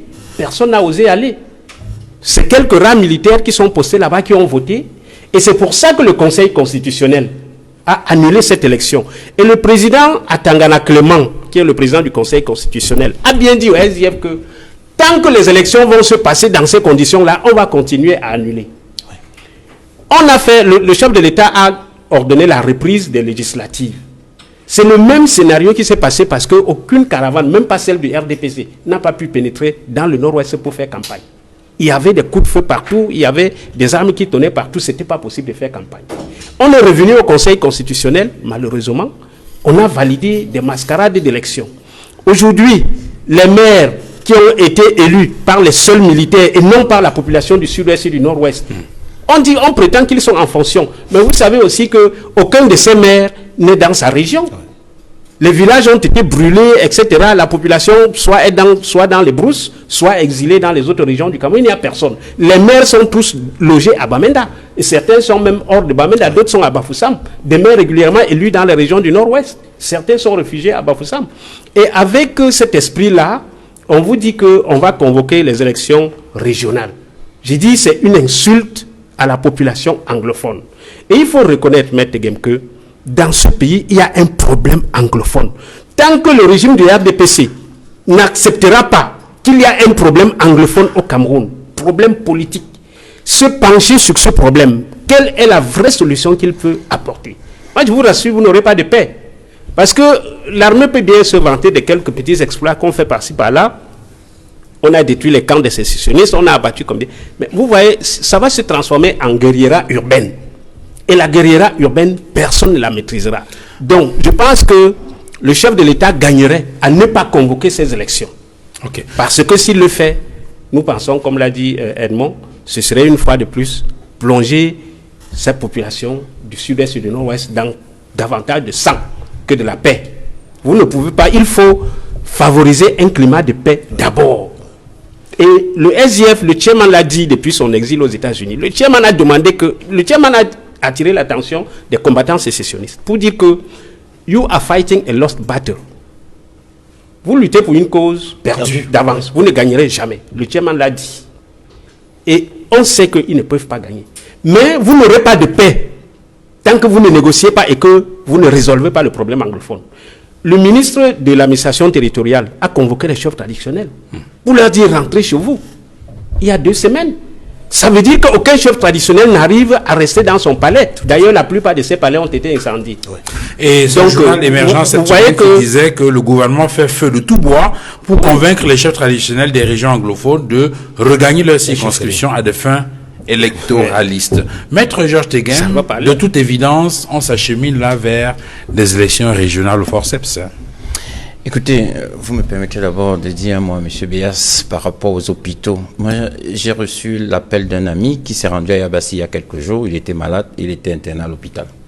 J'ai également reçu l'appel de quelqu'un il y a environ 1 mois qui était malade à Konjo et il était couché sur un lit d'hôpital.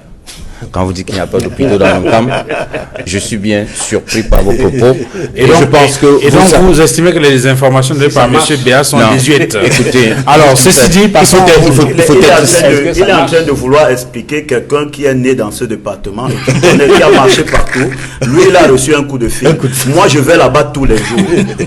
Je vais à Yingui tous les jours. Je vais à Kondjok tous les jours. Bon, écoutez, on ne va pas. Tous les jours. Maître Teguem et Salmon Béas, s'il vous plaît. Je crois qu'on ne va pas faire ce débat. Les populations nous regardent de partout, de Kondjok, de Yingui, et tout ça.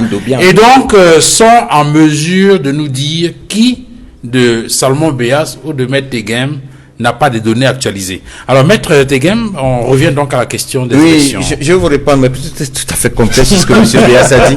Parce que voyez-vous, il m'a même dit, vous racontez des histoires. Ensuite, il a qualifié les gens de voleurs. Je voudrais faire observer. Oui, je suis d'accord. Vous avez le droit de vous exprimer, de dire que je raconte des histoires. Mais lorsque vous exprimez, M. Béas, ce que je pense que vous n'avez pas le droit de dire, c'est de dire que les gens sont des voleurs, alors que vous savez très bien que la loi que vous défendez... à Kondegui, Maître Georges Teguem. Faites un tour à Kondegui, vous verrez que la plupart des prisonniers qui sont là... donc quand vous parlez de voleurs, vous parlez de voleurs de Kondegui. Mais bien sûr... Passons donc à autre chose. Non, du voleur, s'il vous plaît. Non, il faut que ce soit clair. Il faut dire des choses claires. On ne peut pas traiter le petit enfant qui a juste partagé une épreuve de grand bandit et ne pas traiter les ministres qui détournent les deniers de fonds publics de gros voleurs. Ce sont des bandits internationaux. Il faut le dire. Est-ce qu'on peut passer à autre chose? Non, je veux bien qu'on passe à autre chose, mais je souhaite que vous, en tant que modérateur, quand j'ai le temps de parole, qu'il me laisse parler, parce que quand il a dit voleur, je l'ai laissé alors que ça me gênait. Quand il a parlé des hôpitaux qui n'existent pas dans le camp, je l'ai laissé alors que ça me gênait. En même temps, ce n'est pas un succès monologue. Non, oui, mais chaque fois je peux l'interrompre. Bon, j'ai compris. C'est le sens du débat. Bon, ce que je voudrais quand même lui faire observer à M. Béas, c'est que la loi au Cameroun, c'est la présomption d'innocence. L'enfant dont vous parlez n'a pas été qualifié de fraudeur. Il est en ce moment en situation de présomption d'innocence. Il est où en ce moment? Alors, je ne sais pas. Il est en situation. Il est en situation dans son établissement. C'est un sujet sur lequel on reviendra. Est-ce qu'on peut avancer? Il faut faire de l'Okondje qui a, nous tous nous connaissons ce qui s'est passé, et chez lui, il dort carrément sur son lit, alors que la victime, cette dame qu'on connaît, est déjà sous terre. L'enfant dont vous parlez, qui bénéficie de la présomption d'innocence, est dans un lieu que nous tous nous connaissons, il n'est pas dans son lit. Et il risque tout là-bas. Mais vous voulez expliquer aux Camerounais... Alors, Salmon, permettez donc à Georges Teguem de répondre et puis qu'on avance dans le débat. Monsieur Béas, lorsqu'on est sur un plateau de télévision aussi sérieux, une heure de grande écoute, on respecte les principes et les règles. Tout à fait au Cameroun, c'est la présomption d'innocence. Et je souhaite que ces principes soient observés. Maintenant, pour revenir sur le sujet. Oui, il vaut mieux. Pour revenir sur le sujet, je voulais déjà, en tant que citoyen, présenter mes hommages à la famille de cet inspecteur de police, je pense, atrocement assassiné à Bamenda. Je le regrette. Ce sont nos forces de défense et de sécurité, ce sont nos forces de maintien de l'ordre. Nous ne devons pas seulement agir sur le plan de la sécurisation, nous devons aussi agir sur le plan politique. Nous devons aussi agir sur le plan administratif. C'est ce que le gouvernement a choisi.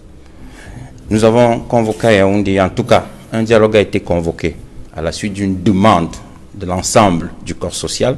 Le dialogue a été convoqué, des personnes ont été invitées, certains ont choisi de venir, certains ont refusé de venir. Alors, celles qui sont venues, nous avons discuté et on est tombé d'accord qu'il fallait mettre en place la régionalisation. On a commencé à implémenter avec les maires de la ville la National School for Local Administration à Boya. On poursuit aujourd'hui avec la mise en place effective des régions. J'entends le leader du SDF s'exprimer en disant qu'il faudrait le fédéralisme. Il me semble que c'est leur programme depuis 1992, mais ils n'ont pas gagné l'élection. Ça veut dire que les Camerounais n'en veulent pas. Et s'agissant du code électoral consensuel, je ne le dirai jamais assez. Ça n'existera jamais au Cameroun un code électoral consensuel. Il faut élarguer ça de votre Les Camerounais ne sont pas en mesure de se mettre d'accord sur un code électoral. Ce n'est pas possible un code électoral sur lequel tout le monde sera d'accord. Parce que si une personne n'est pas d'accord, c'est un Camerounais. Si maintenant on se met ici à 4, on fait un vote là sur un code électoral que vous avez choisi, on ne se mettra jamais d'accord. Ce que je voudrais également faire observer. Pourquoi ailleurs les autres arrivent à se mettre d'accord sur des questions comme ça? Il n'y a personne n'est d'accord sur rien, puisque je prends le cas de la France.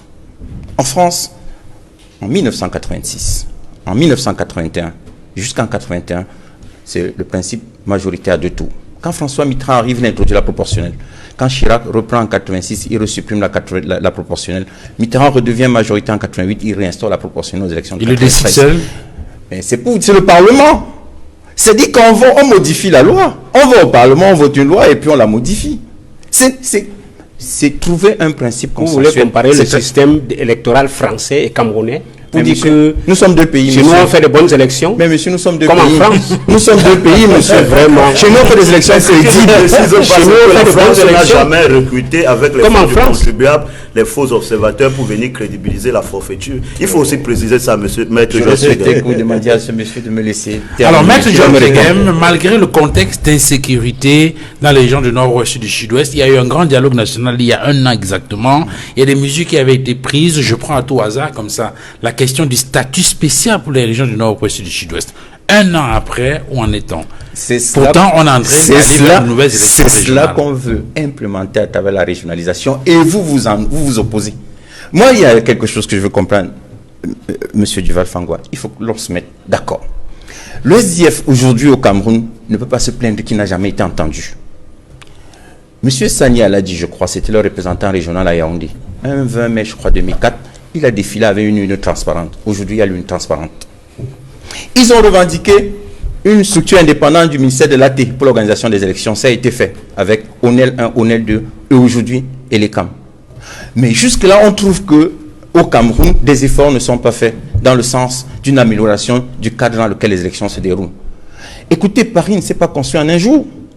Paris en 77 était géré par le Conseil de Paris. Lorsqu'en 77, on décide de mettre en place la mairie de Paris, je ne veux pas revenir sur les problèmes qu'il y a eu entre M. Dornano et M. Chirac, puisque Giscard soutenait Dornano. Donc, ce que je voudrais faire observer, c'est que lorsque l'on bâtit un système, on commence quelque part et on évolue. Vous ne pouvez pas dire aujourd'hui sur ce plateau, chers confrères, que entre 92 et aujourd'hui, il n'y a pas eu d'évolution dans l'organisation des élections au Cameroun. Je le dis, il n'y en a pas. Le Conseil électoral, pourquoi est-ce que le Conseil électoral est constitué 9 sur 12 des membres du comité central du RDPC? Vous croyez que c'est la transparence ça que vous voulez promouvoir? Et puis vous nous comparez à la France. Bien pourquoi sûr, est-ce que le président du Conseil électoral, M. Eno Abraham Saïkbe, ancien gouverneur du Nord-Ouest, ancien gouverneur du Sud, ancien gouverneur de la Damawa, ancien inspecteur général du ministère de l'administration territoriale, c'est une personnalité neutre. Et pourquoi vous pensez qu'elle ne peut pas être neutre? Ah oui. Donc, parce qu'elle était neutre.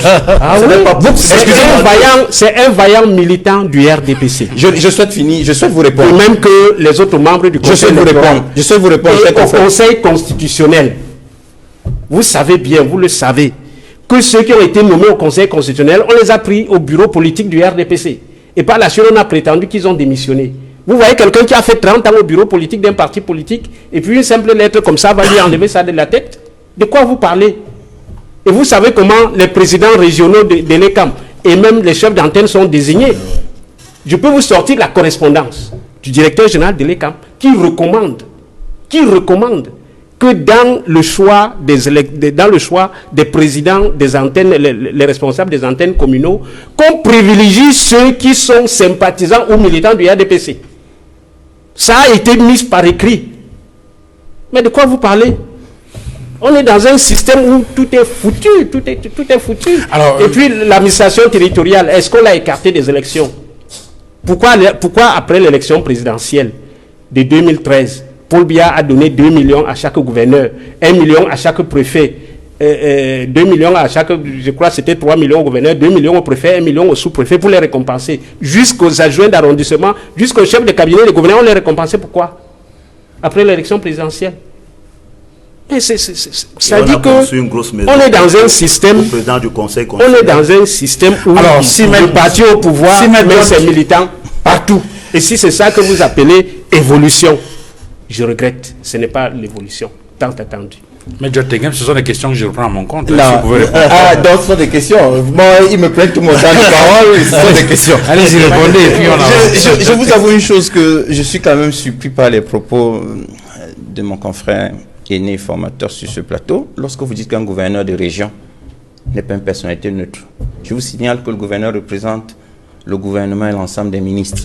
Il ne représente pas un parti politique. Oui, ça c'est intéressant. Sur l'argent qu'on a partagé au lendemain des élections. Écoutez, Monsieur Duval Fangwa, lorsque vous couvrez un événement pour le compte d'Equinox Télévision et que ça se déroule dans de bonnes conditions, il n'est pas exclu que votre président directeur général décide de vous donner une prime spéciale. Ah d'accord. J'ai assisté. Donc ce sont des primes. Ça arrive partout.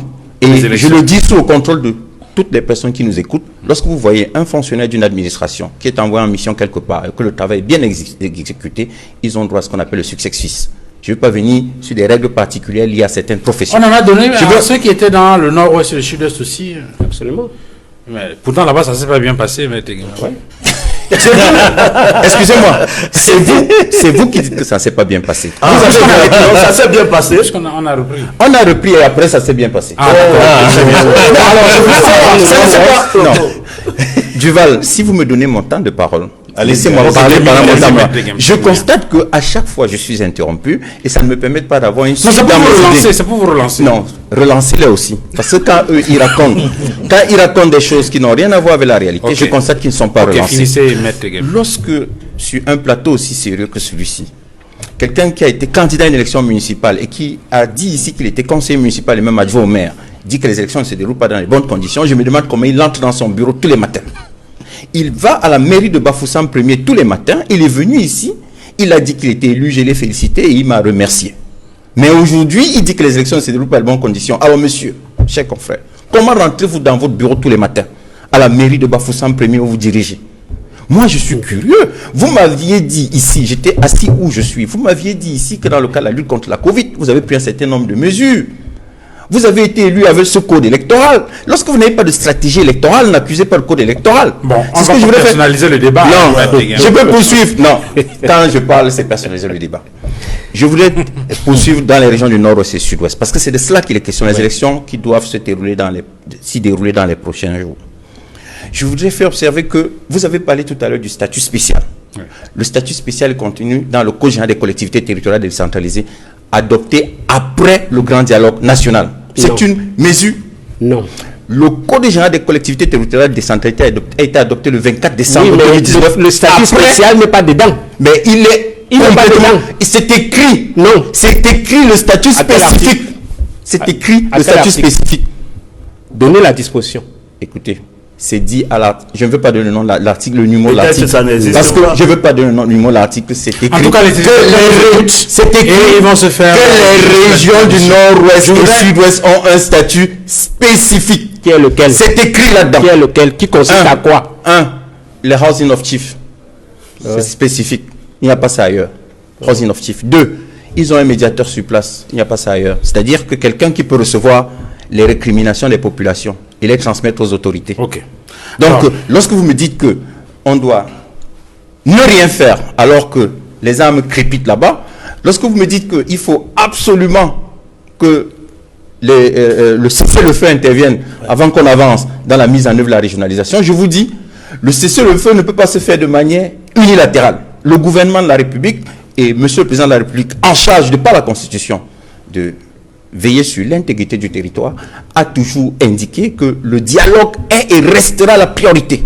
Et il a démontré à plusieurs reprises en mettant en place des structures pour permettre aux personnes qui veulent dialoguer de revenir dans la légalité républicaine. Je pense au CNDDR, je pense au gouverneur de région, je pense désormais, en tout cas, dans les mois à venir, à la régionalisation avec les conseils régionaux. Alors, Salmon Béas, si vous pouvez répondre en 40 secondes et puis on avance sur le dernier sujet. Le SDF vous rejoint dans votre démarche de boycott des élections tant qu'un minimum n'est pas fait. Effectivement, dans une sortie récente du président élu, Maurice Kamto, président élu à l'issue de l'élection volée de 2018 par le régime en place, les amis de Maître Georges Teghem, nous avions dit de façon claire, toute tentative de convocation du corps électoral sans avoir résolu le problème anglophone et sans avoir toiletté de façon consensuelle le système électoral appellera inéluctablement des manifestations dans la rue. Effectivement, c'est la position du mouvement pour la renaissance du Cameroun. Et cela est légitime. Pourquoi? Parce que nous avions démontré de façon claire, parce que c'était une priorité que nous avons présentée dans notre programme politique aux élections présidentielles de 2018, tout un volet était réservé à la résolution de la crise anglophone. Alors, ils nous ont vendu des illusions en démontrant... Quel était votre programme? Développez votre programme. Ils nous ont vendu... Vous constatez qu'on interrompt, ça met mal à l'aise. Des illusions en disant que dans le grand dialogue national qu'ils ont convoqué, ce que nous, dans notre programme, nous avions développé votre programme. Très bien expliqué. C'est quoi votre programme? En démontrant que le vrai dialogue inclusif est celui-là qui met les vrais acteurs sur la table. Qu'appelez-vous vrais acteurs? Définissez-les. Sont posés. Définissez les vrais acteurs.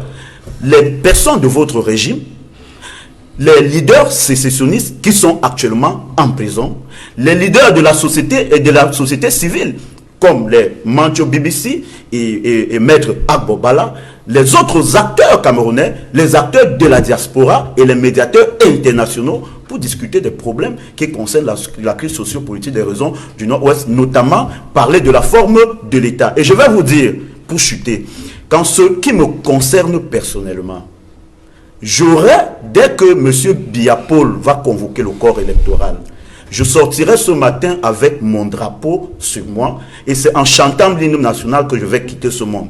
Parce qu'apparemment, vous avez les sbires déjà postés dans la rue qui sont prêts à traiter les manifestants pacifiques comme étant des rebelles et des insurgés, et ils ne manquent pas à tirer sur eux et en leur supprimant la vie. Ce que je voudrais donc donner comme message clair, et c'est le message que tous les militants du MRC donnent, c'est que ce jour arrivé, vous allez tous prendre nos vies, et nous serons prêts en chantant l'hymne national, en quittant le Cameroun, parce que c'est vous qui allez nous faire partir. Avant qu'Edmond n'intervienne, je voulais relever à l'attention du RDPC et de ceux qui nous gouvernent que la guerre du Biafra, comment elle s'est terminée?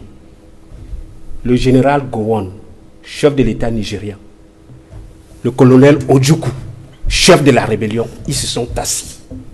Ils ont négocié la paix dans le Biafra. Un chef d'État et un chef rebelle.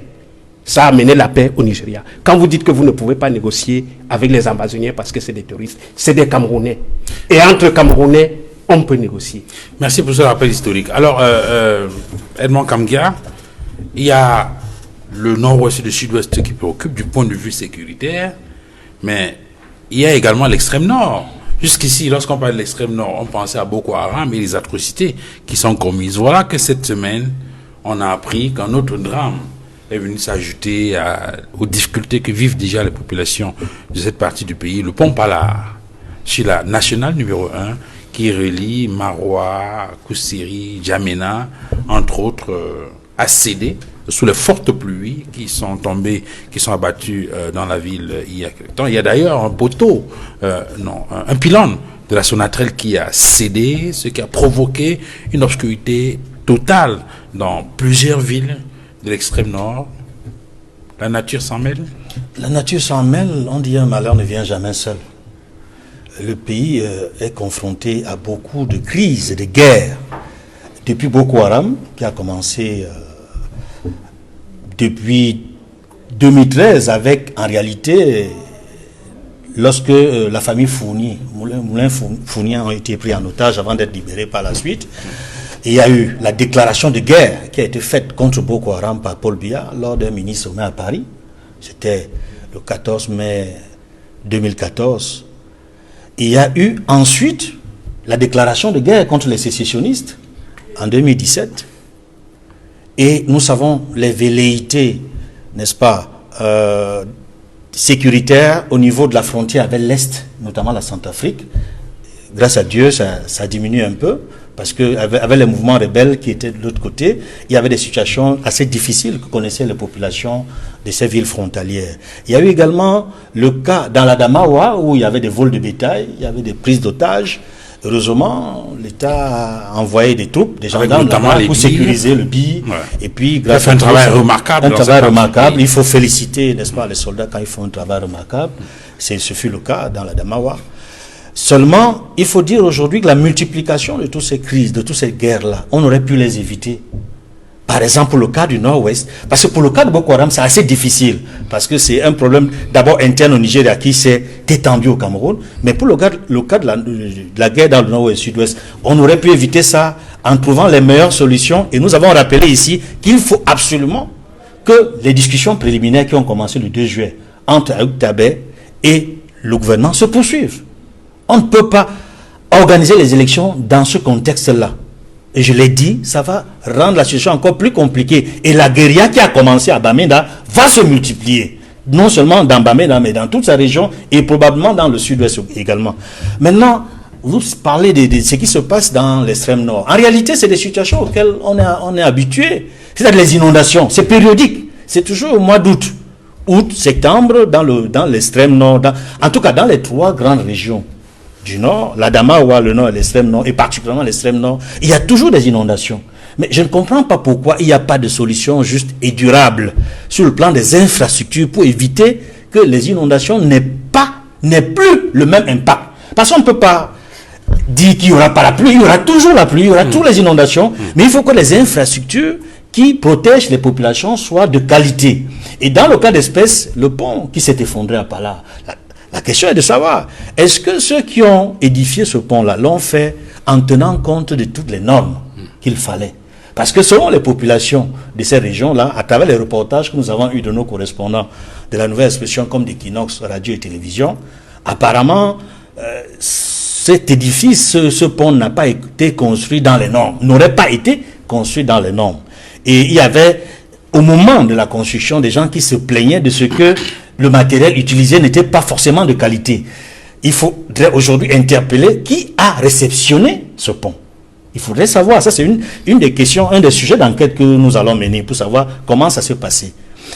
Et nous parlons des infrastructures qui ne sont pas de qualité. Et on a vu récemment également un cortège ministériel de plusieurs ministres d'ailleurs dans cette région qui a été victime d'accidents.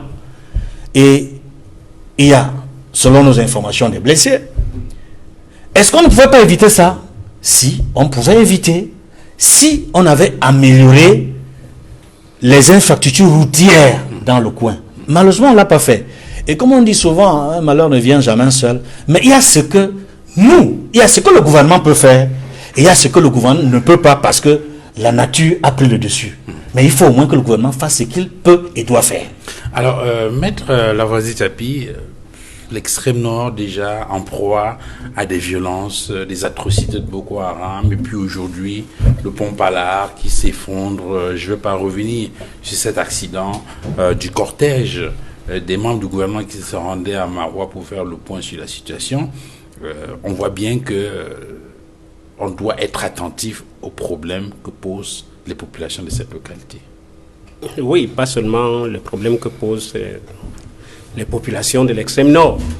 Le SIF a toujours reproché au gouvernement de n'anticiper sur rien. Yeah. Le gouvernement de M. Paul Biya se laisse toujours surprendre par des événements. Il vous souvient que quand on nous a attribué la Coupe d'Afrique des Nations en 2014, on devait l'organiser en 2019, mais parce que le gouvernement n'avait pas anticipé pour construire les stades, comme s'il ne s'attendait pas à faire une demande. Le gouvernement n'avait pas anticipé. Et quand on nous accorde la Coupe d'Afrique des Nations, ça nous surprend. En 2019, elle n'a pas eu lieu. En 2020, elle n'aura pas lieu. En 2021, on ne sait pas ce qui va se passer. Donc, le gouvernement n'anticipe pas. Prenez la route Douala-Yaoundé. C'est une route qui est construite il y a près de 40 ans. Le plan de construction de cette route est au ministère des Travaux publics. On connaît le matériel qui a été utilisé pour faire les ponts. On connaît que ce matériel était amorti depuis près de 10 ans et qu'il subissait l'usure du temps et qu'il fallait le remplacer. Le gouvernement n'a pas anticipé. Il a fallu que le pont soit rompu, se brise à Manaï pour qu'on pousse les Camerounais dans le train et qu'ils aillent mourir en masse à Iseka. Parce que le gouvernement n'a pas anticipé. Prenez le problème anglophone. Le gouvernement, c'est un problème qui dure depuis 1961. Et posons-nous une simple question. Lorsqu'en 1960, la France donne l'indépendance au Cameroun occidental, au Cameroun oriental, pourquoi l'Angleterre ne donne pas l'indépendance au Cameroun occidental? Pourquoi l'ONU n'a pas, qui avait séparé les deux États, le Cameroun en deux, pourquoi l'ONU n'a pas réuni les deux États pour demander à ce qu'on donne l'indépendance à un Cameroun uni? Voilà autant de problèmes. Et vous n'avez pas, depuis 1961, on va de tromperie, on n'anticipe sur rien jusqu'à ce que la guerre soit arrivée et qu'on ait aujourd'hui à regretter près de 4000 morts civils, plus de 1000 morts forces de sécurité. Pourquoi ces morts? Parce que vous n'avez pas pu anticiper. La rupture du pont à Maroua participe de cette même logique, à savoir que le gouvernement de M. Paul Biya n'anticipe jamais sur rien. Il y a eu par le passé la rupture de la digue sur le barrage de Maga. Le Cameroun, le ministère des Travaux publics aurait pu s'inspirer de ça et des ruptures des autres ponts pour examiner l'ensemble des infrastructures qu'il y a dans le Grand Nord. Est-ce que ces infrastructures tiennent? Est-ce qu'il y en a qui menacent d'être rompues ou pas? Et puis, le gouvernement ne va pas quand même prétendre qu'il a été surpris par les pluies abondantes et par les inondations. C'est ce que Edmond l'a dit. C'est chaque année qu'on a ce phénomène. Le gouvernement aurait dû prendre des précautions pour que ça n'arrive pas. Alors si ça arrive, ça veut dire qu'on a un gouvernement, on a des gens qui ne gouvernent pas. Parce que gouverner, c'est prévoir. Vous ne pouvez pas prétendre que vous gouvernez et chaque fois vous êtes surpris par des événements, il faut rattraper, il faut courir par-ci, par-là, il faut qu'il y ait des morts ou qu'il faut que des biens soient détruits pour que le gouvernement cherche à se rattraper. Ce n'est pas ça la gouvernance, vous ne gouvernez pas. Alors, Maître Georges Teghem, nous sommes sur deux hypothèses, ou deux thèses si vous voulez. Il y a la thèse de l'absence totale d'anticipation, donc question de gouvernance, on n'arrive pas à anticiper. Et deuxième thèse, c'est bon, c'est la nature, on n'y peut rien. On regarde, on croise les dieux, on croise les doigts et on prie Dieu. Écoutez, je suis désolé, je constate que sur l'activité gouvernementale, peut-être que les chances ne suivent pas. Voyez-vous, le gouvernement de la République, via le ministère des Travaux publics, a engagé un projet justement pour lutter contre ces ruptures des bus en coopération avec les Américains, notamment l'entreprise Accro Corporation, pour un budget de 38 milliards. C'est pour la construction des ponts métalliques. Il était prévu dans ce projet de construire 44 ponts métalliques. Et l'entreprise américaine Accro Corporation a mis en place, c'est-à-dire qu'ils ont achevé les travaux de construction des éléments métalliques et le gouvernement de la République a signé un contrat avec une société partenaire, la société Ellipse, pour l'implémentation, alors pour rassembler ces éléments métalliques qui sont arrivés au Cameroun et les placer sur ces ponts. C'est-à-dire que le gouvernement, en amont, a prévu que ce que nous pouvons faire, c'est mettre en place un système de ponts métalliques qui vont nous permettre d'endiguer les phénomènes décriés. Simplement, le projet en 2019 a connu des sérieux problèmes du fait, encore une fois, de la crise anglophone, parce que, lorsque les produits sont arrivés, sur les 44, combien a-t-on déjà réalisé? Aucun. C'est puisque, je vous ai dit, l'entreprise américaine a réalisé si vous voulez, a réalisé les ouvrages métalliques. Maintenant, pour les mettre en place sur place, on a signé un contrat avec la société Ellipse, qui aussi a pris des sous-traitants pour l'implémentation ou alors la mise de ces ponts sur les endroits à risque.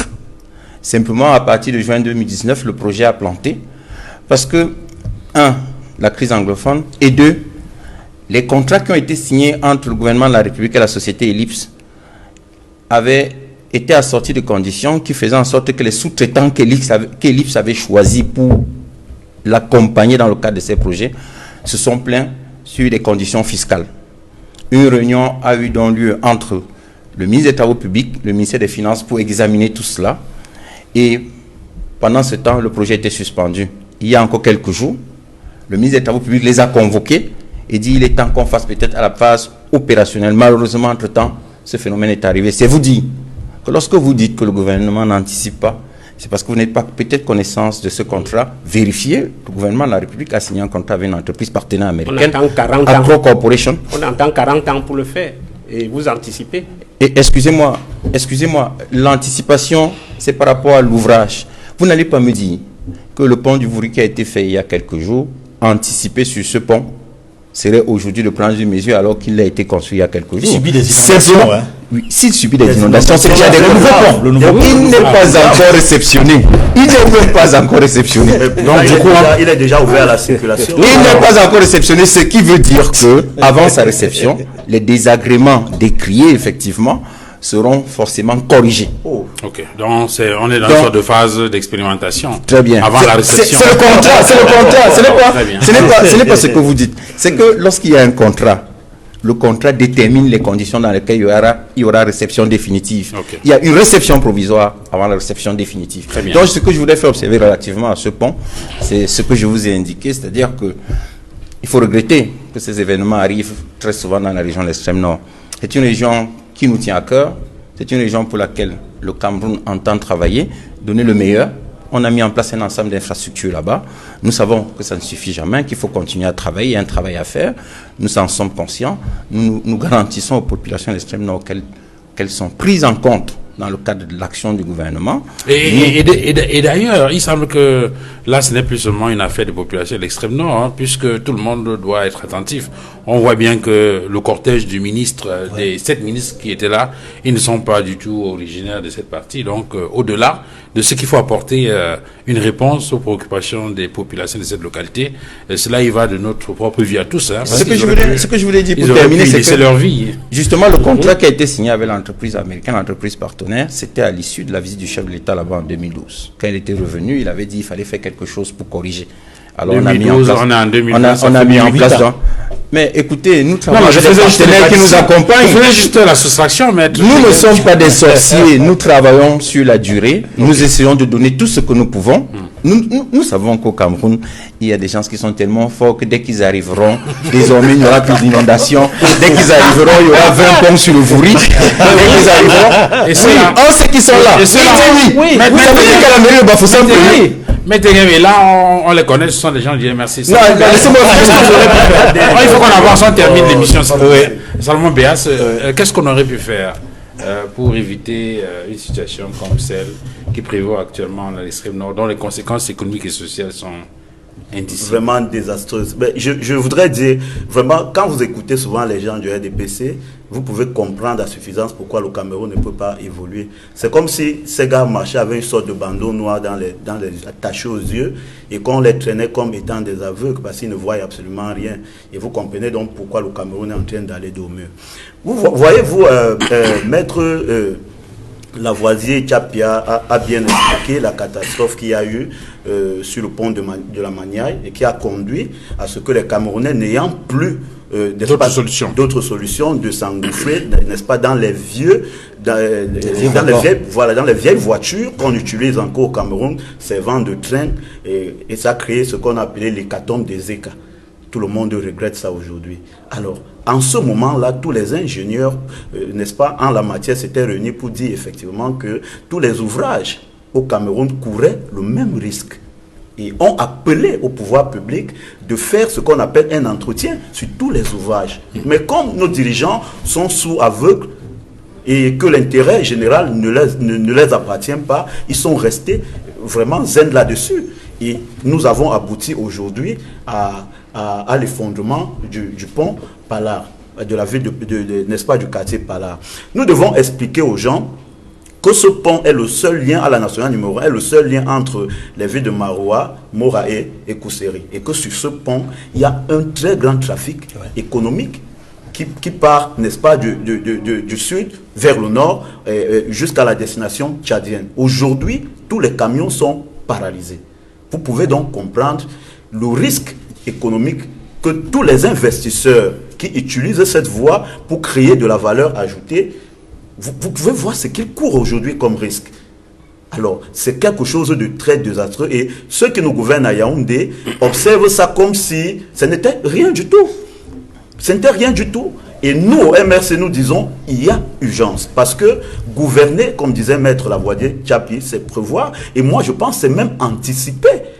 Et quand on est dans un pays où les gens ne prévoient rien et n'anticipent rien, nous courons dans le risque que quand vous dormez dans votre lit, peut-être à Douala, autour de 2 heures, quand il y a une petite pluie, vous retrouvez le congélateur directement sur votre lit parce que toute votre maison est inondée. Si vous avez la malchance d'habiter peut-être un quartier comme à Banda, vous allez vous rendre compte que votre écran plat de téléviseur est en train de s'envoler. Les plats sont pratiquement déjà dans la rue parce que le gouvernement, les amis de Maître Georges Tegem n'ont jamais pensé à mettre sur pied des conditions pour que les Camerounais puissent bien vivre. Et j'interpelle donc les pouvoirs publics qui sont les amis de Maître Tegem, que comme la gestion du Cameroun les dépasse, ils doivent se mettre de côté, laisser la place à ceux-là donc qu'il a qualifiés d'ingénieurs qui viendront tout faire. Parce que si vous voyez seulement la seule initiative de suivi Cameroun, le MRC est la seule organisation qui a, du moins à travers sa société civile Suivi Cameroun, qui a mené une initiative où on a rendu compte au-delà des simples faits et on a déclaré même ce qui reste dans les caisses. Or, le gouvernement n'est-ce pas, des amis de Maître Georges Tegem ne disent jamais rien aux Camerounais. Ils font comme ils veulent. Ils volent l'argent des Camerounais. Ils construisent des maisons en Europe. Ils envoient d'eau dans des paradis fiscaux et les Camerounais meurent au quotidien. Messieurs, on va s'arrêter là, mais je m'en voudrais de vous laisser partir sans requérir votre avis. Edmond Kamgia et les autres sur une actualité brûlante dans la ville de Douala. On a enregistré hier des manifestations qui ont été organisées par des groupes communautaires s'opposant à l'installation d'un chef. Oui, il faut dire que c'était regrettable. Les images, les manifestations auxquelles on a assisté, n'est-ce pas, dans la communauté Bel du côté de Bonabiri, Bonassama, des personnes qui ont marché avec des banderoles pour dire non aux halogènes, notamment dans le contexte où l'autorité administrative se préparait à installer, n'est-ce pas, comme chef, comme un des chefs, un descendant de la famille de Tanko, qui, il faut le dire, ce monsieur est décédé aujourd'hui, mais les enfants qui sont dans cette famille-là sont au moins ceux de la 3e génération. Donc ils ont vécu à Douala, ils ne connaissent que la ville de Douala, Bonabiri, ils ne connaissent pas un autre endroit dans le Grand Nord. De dire qu'ils sont des halogènes ou qu'ils ne font pas partie, n'est-ce pas, des habitants de Douala pose un gros problème. On reconnaît que dans la revendication, il y a ce souci de tenir compte de l'identité, n'est-ce pas, de la cosmogonie, de la culture, de ce qu'on appelle le terroir. Mais on ne peut pas, aujourd'hui, au XXIe siècle, en l'an 2020, encourager des marches contre d'autres communautés dans des agglomérations essentiellement cosmopolites. Et c'est pour cela que nous pensons que cette marche des Douala, de cette partie de la ville, qui ont été des marches renforcées par d'autres communautés de l'entité appelée Sawa, ne sont pas susceptibles d'encourager le vivre ensemble. Il faut dénoncer cela, parce que c'est une très mauvaise perception et de ce qu'on appelle la reconnaissance du repli identitaire. Ce n'est pas bon du tout. Il faut dénoncer cela. Il faut absolument dénoncer cela et regretter le fait que ces marches-là, il faut le dire et le condamner, sont organisées par des politiciens qui tirent les ficelles à l'ombre pour amener les populations à se cogner les têtes entre elles, alors que depuis 30 ans, 40 ans, 50 ans, elles vivent sans problème. Et ça, je le dis. Ceux-là qui ont marché vivent avec la famille Tanko et toutes les autres personnalités de la ville qu'ils considérés entre guillemets comme halogènes, sans problème, depuis des décennies. Mais il a fallu que des politiciens tirent les ficelles à travers des manipulations que nous dénonçons avec la dernière énergie, qui ne fait pas grandir la République. Monsieur Tegem, vous parlez souvent de la République exemplaire en Constitution. La République exemplaire ne peut pas être une République tribaliste, ne peut pas être une République népotiste, ne peut pas être une République qui divise. Une réaction sur cette actualité? Effectivement, c'est douloureux. C'est très douloureux en 2020 que nous soyons encore dans des bassesses comme celle-là. Mais nous devons signaler que déjà notre constitution a permis à ce genre de choses, n'est-ce pas, d'évoluer facilement. On a implanté dans la constitution du Cameroun des stigmates du repli identitaire avec le concept autochtone et allogène qui est défendu à cri et à corps par des leaders politiques que je ne vais pas citer ici sur des chaînes de télévision et qui récemment, quand j'étais dans une autre télévision concurrente, ont eu beau jeu de répéter ça. Pour un jeune comme moi, ça fait mal. Et nous voyons bien que c'est alimenté par le régime RDPC en place, parce que ça profite à ce régime, les divisions et les querelles, ça profite à ce régime pour conforter son pouvoir, parce que nous avions toujours dit chez nous, MRC, que celui qui alimente le tribalisme institutionnel, c'est le régime en place ici. Et nous pouvons citer à suffisance des exemples. Comment on peut refuser à quelqu'un qui a bâti toute sa vie dans un environnement plus de 50 à 60 ans, on peut refuser à cette personne-là de se prévaloir, n'est-ce pas, de quelque position que ce soit. Ce n'est pas possible dans un pays où, n'est-ce pas, dans un monde où nous voyons des Camerounais maires au Canada, maires en France, et qui ne sont pas traités comme étant des allogènes. Alors, et je dis donc aux amis de Maître Georges Tegan qui parle souvent de la République exemplaire à la Constitution, mais sur ce plateau, je pense que ce concept-là, alors Maître Georges Tegan ne croit pas trop, de vraiment intégrer la notion de République exemplaire en Constitution, parce que comme venait de dire l'aîné, alors on sort l'émission. Le tribalisme n'existe. Maître Tegan, répétez donc votre phrase rituelle pour qu'on sorte l'émission. Comme ça, il sera content, Salomon Béas. Je suis un républicain. Et pour moi, le Cameroun est une république exemplaire en construction. Voilà la preuve. Ça vous arrange maintenant, Salomon Béas? Je vais terminer. Il a été bousculé. Ok. C'est pas vous partagez les marches, allez-y. Vous partagez les marches, les manifestations qui sont déroulées, Maître. Dans une république exemplaire, une marche d'une communauté n'est pas dirigée contre une autre communauté. Je ne pense pas que c'était le sens de la marche. Je ne pense pas. Je pense qu'il y a une marche mettez en doute ce de certaines personnes dans une communauté. Je ne pense pas que c'était une communauté contre une autre communauté. C'était indiqué dans les banderoles. Hein? Il me semble que c'était un problème. Même dans le mémorandum. C'était indiqué. C'était donc quoi? Dans les banderoles. Dans le mémorandum. C'était contre une communauté. S'il vous plaît. Nous vous rappelons, Maître Tegan. Peut-être vous ne le saviez pas. S'il vous plaît. Maître Tegan, pour vous, c'était donc quoi? Moi, je pense que c'est une communauté qui se plaint de la désignation d'un chef. Maintenant, pour que la République soit exemplaire, je pense que c'est la dernière image que je dois retenir. Cette communauté a saisi, monsieur le préfet, c'est l'autorité indiquée par la loi. C'est ça l'exemplarité, c'est ça la République exemplaire. Très bien. Maître Sampi, pour sortir l'émission. Oui, j'ai été assez étonné qu'on ne nous ait pas indiqué si cette marche était légale ou s'il s'agissait d'une marche illégale. Est-ce que la communauté Sawa de Bonasama avait reçu l'autorisation de manifester? Et c'était d'autant plus grave que les autorités administratives sont arrivées pour discuter avec eux. Est-ce qu'ils avaient eu l'autorisation? Ils n'avaient pas eu l'autorisation. Non, ça veut dire qu'il y a eu une déclaration. Et non, non. On n'a pas précisé. Ça n'a pas, en tout cas, c'était une marche spontanée. Deuxièmement, oui, ça c'est bon. C'est vraiment un tribalisme d'État institutionnalisé, parce que j'ai pu constater que les leaders de cette marche étaient les militants du RDPC.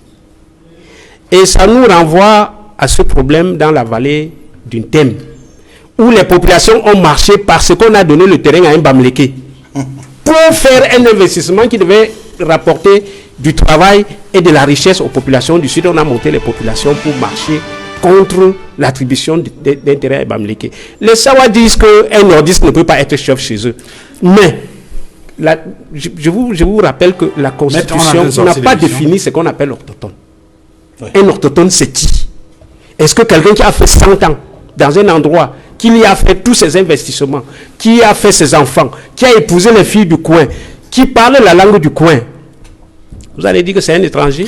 Voilà, on va s'en tenir à cela. Merci à vous, messieurs, d'être venus. Merci à vous, Edmond Kamgia. Vous êtes journaliste, éditorialiste à la Nouvelle Expression et consultant sur le droit de réponse. Et merci à Maître Lavoisier Tsapi, qui est cadre du Social Democratic Front, qui est adjoint au maire de Bafoussam. Bon retour à Bafoussam, Maître. Merci également à vous, Maître Georges Teguin, d'être venu sur ce plateau, militant du RDPC, le parti au pouvoir, et merci à Salmon Béas pour sa disponibilité à participer à cette émission, militant du MRC, le Mouvement pour la Renaissance du Cameroun. Merci à Amos Frongo, à Mitrandam et à toute l'équipe technique qui a permis la réalisation et la production de cette émission de Droit des Réponses.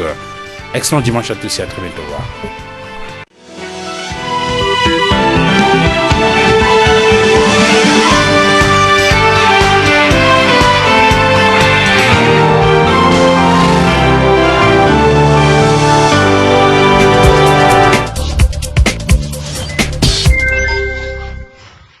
Bonjour les enfants. Qui peut me dire quel est le secret pour lutter efficacement contre les bactéries et rester en santé au quotidien? Inès. Moi, mon secret, c'est mon savon antibactérien Bactol. Bactol? Oui monsieur, depuis que j'utilise Bactol, je suis protégée contre la teigne, la gale et même les démangeaisons. Le savon antibactérien Bactol garantit une santé de fer à toute la famille. Bactol pass from my body to my hands. Bactol pass from my body to my hands. Avec la gamme Bactol, dites enfin adieu aux microbes. Bactol, mon partenaire santé au quotidien. Bactol. Vous souhaitez voyager dans la sous-région CEMAC, réduire vos factures, dépasser vos limites ou retirer votre argent en toute sécurité? Expérimentez un moyen de paiement moderne et accessible. Désormais, avec la carte CCA Bank JMAC, vous pouvez effectuer au Cameroun et dans tous les pays de la zone CEMAC des paiements sur les terminaux électroniques dans tous les espaces marchands. Des opérations de retrait d'argent sur les distributeurs de billets des autres banques et à moindre coût. Également accepté sur nos distributeurs des cartes étrangères Visa et UnionPay émises en zone CEMAC. Avec les nouvelles cartes CCA Bank JMAC, vivez la nouvelle expérience monétique. CCA Bank, la finance au cœur des traditions africaines. Précédemment, dans les grands championnats européens, des rois redevenus rois, des champions plus que jamais champions et des perdants magnifiques. Dans la nouvelle saison, la Bundesliga arrive sur les chaînes Canal+ Sport. Ne manquez aucun épisode des 5 grands championnats européens avec les bouquets Canal+. Profitez de la nouvelle saison des grands championnats européens seulement sur les chaînes Canal+ Sport. Réabonnez-vous vite.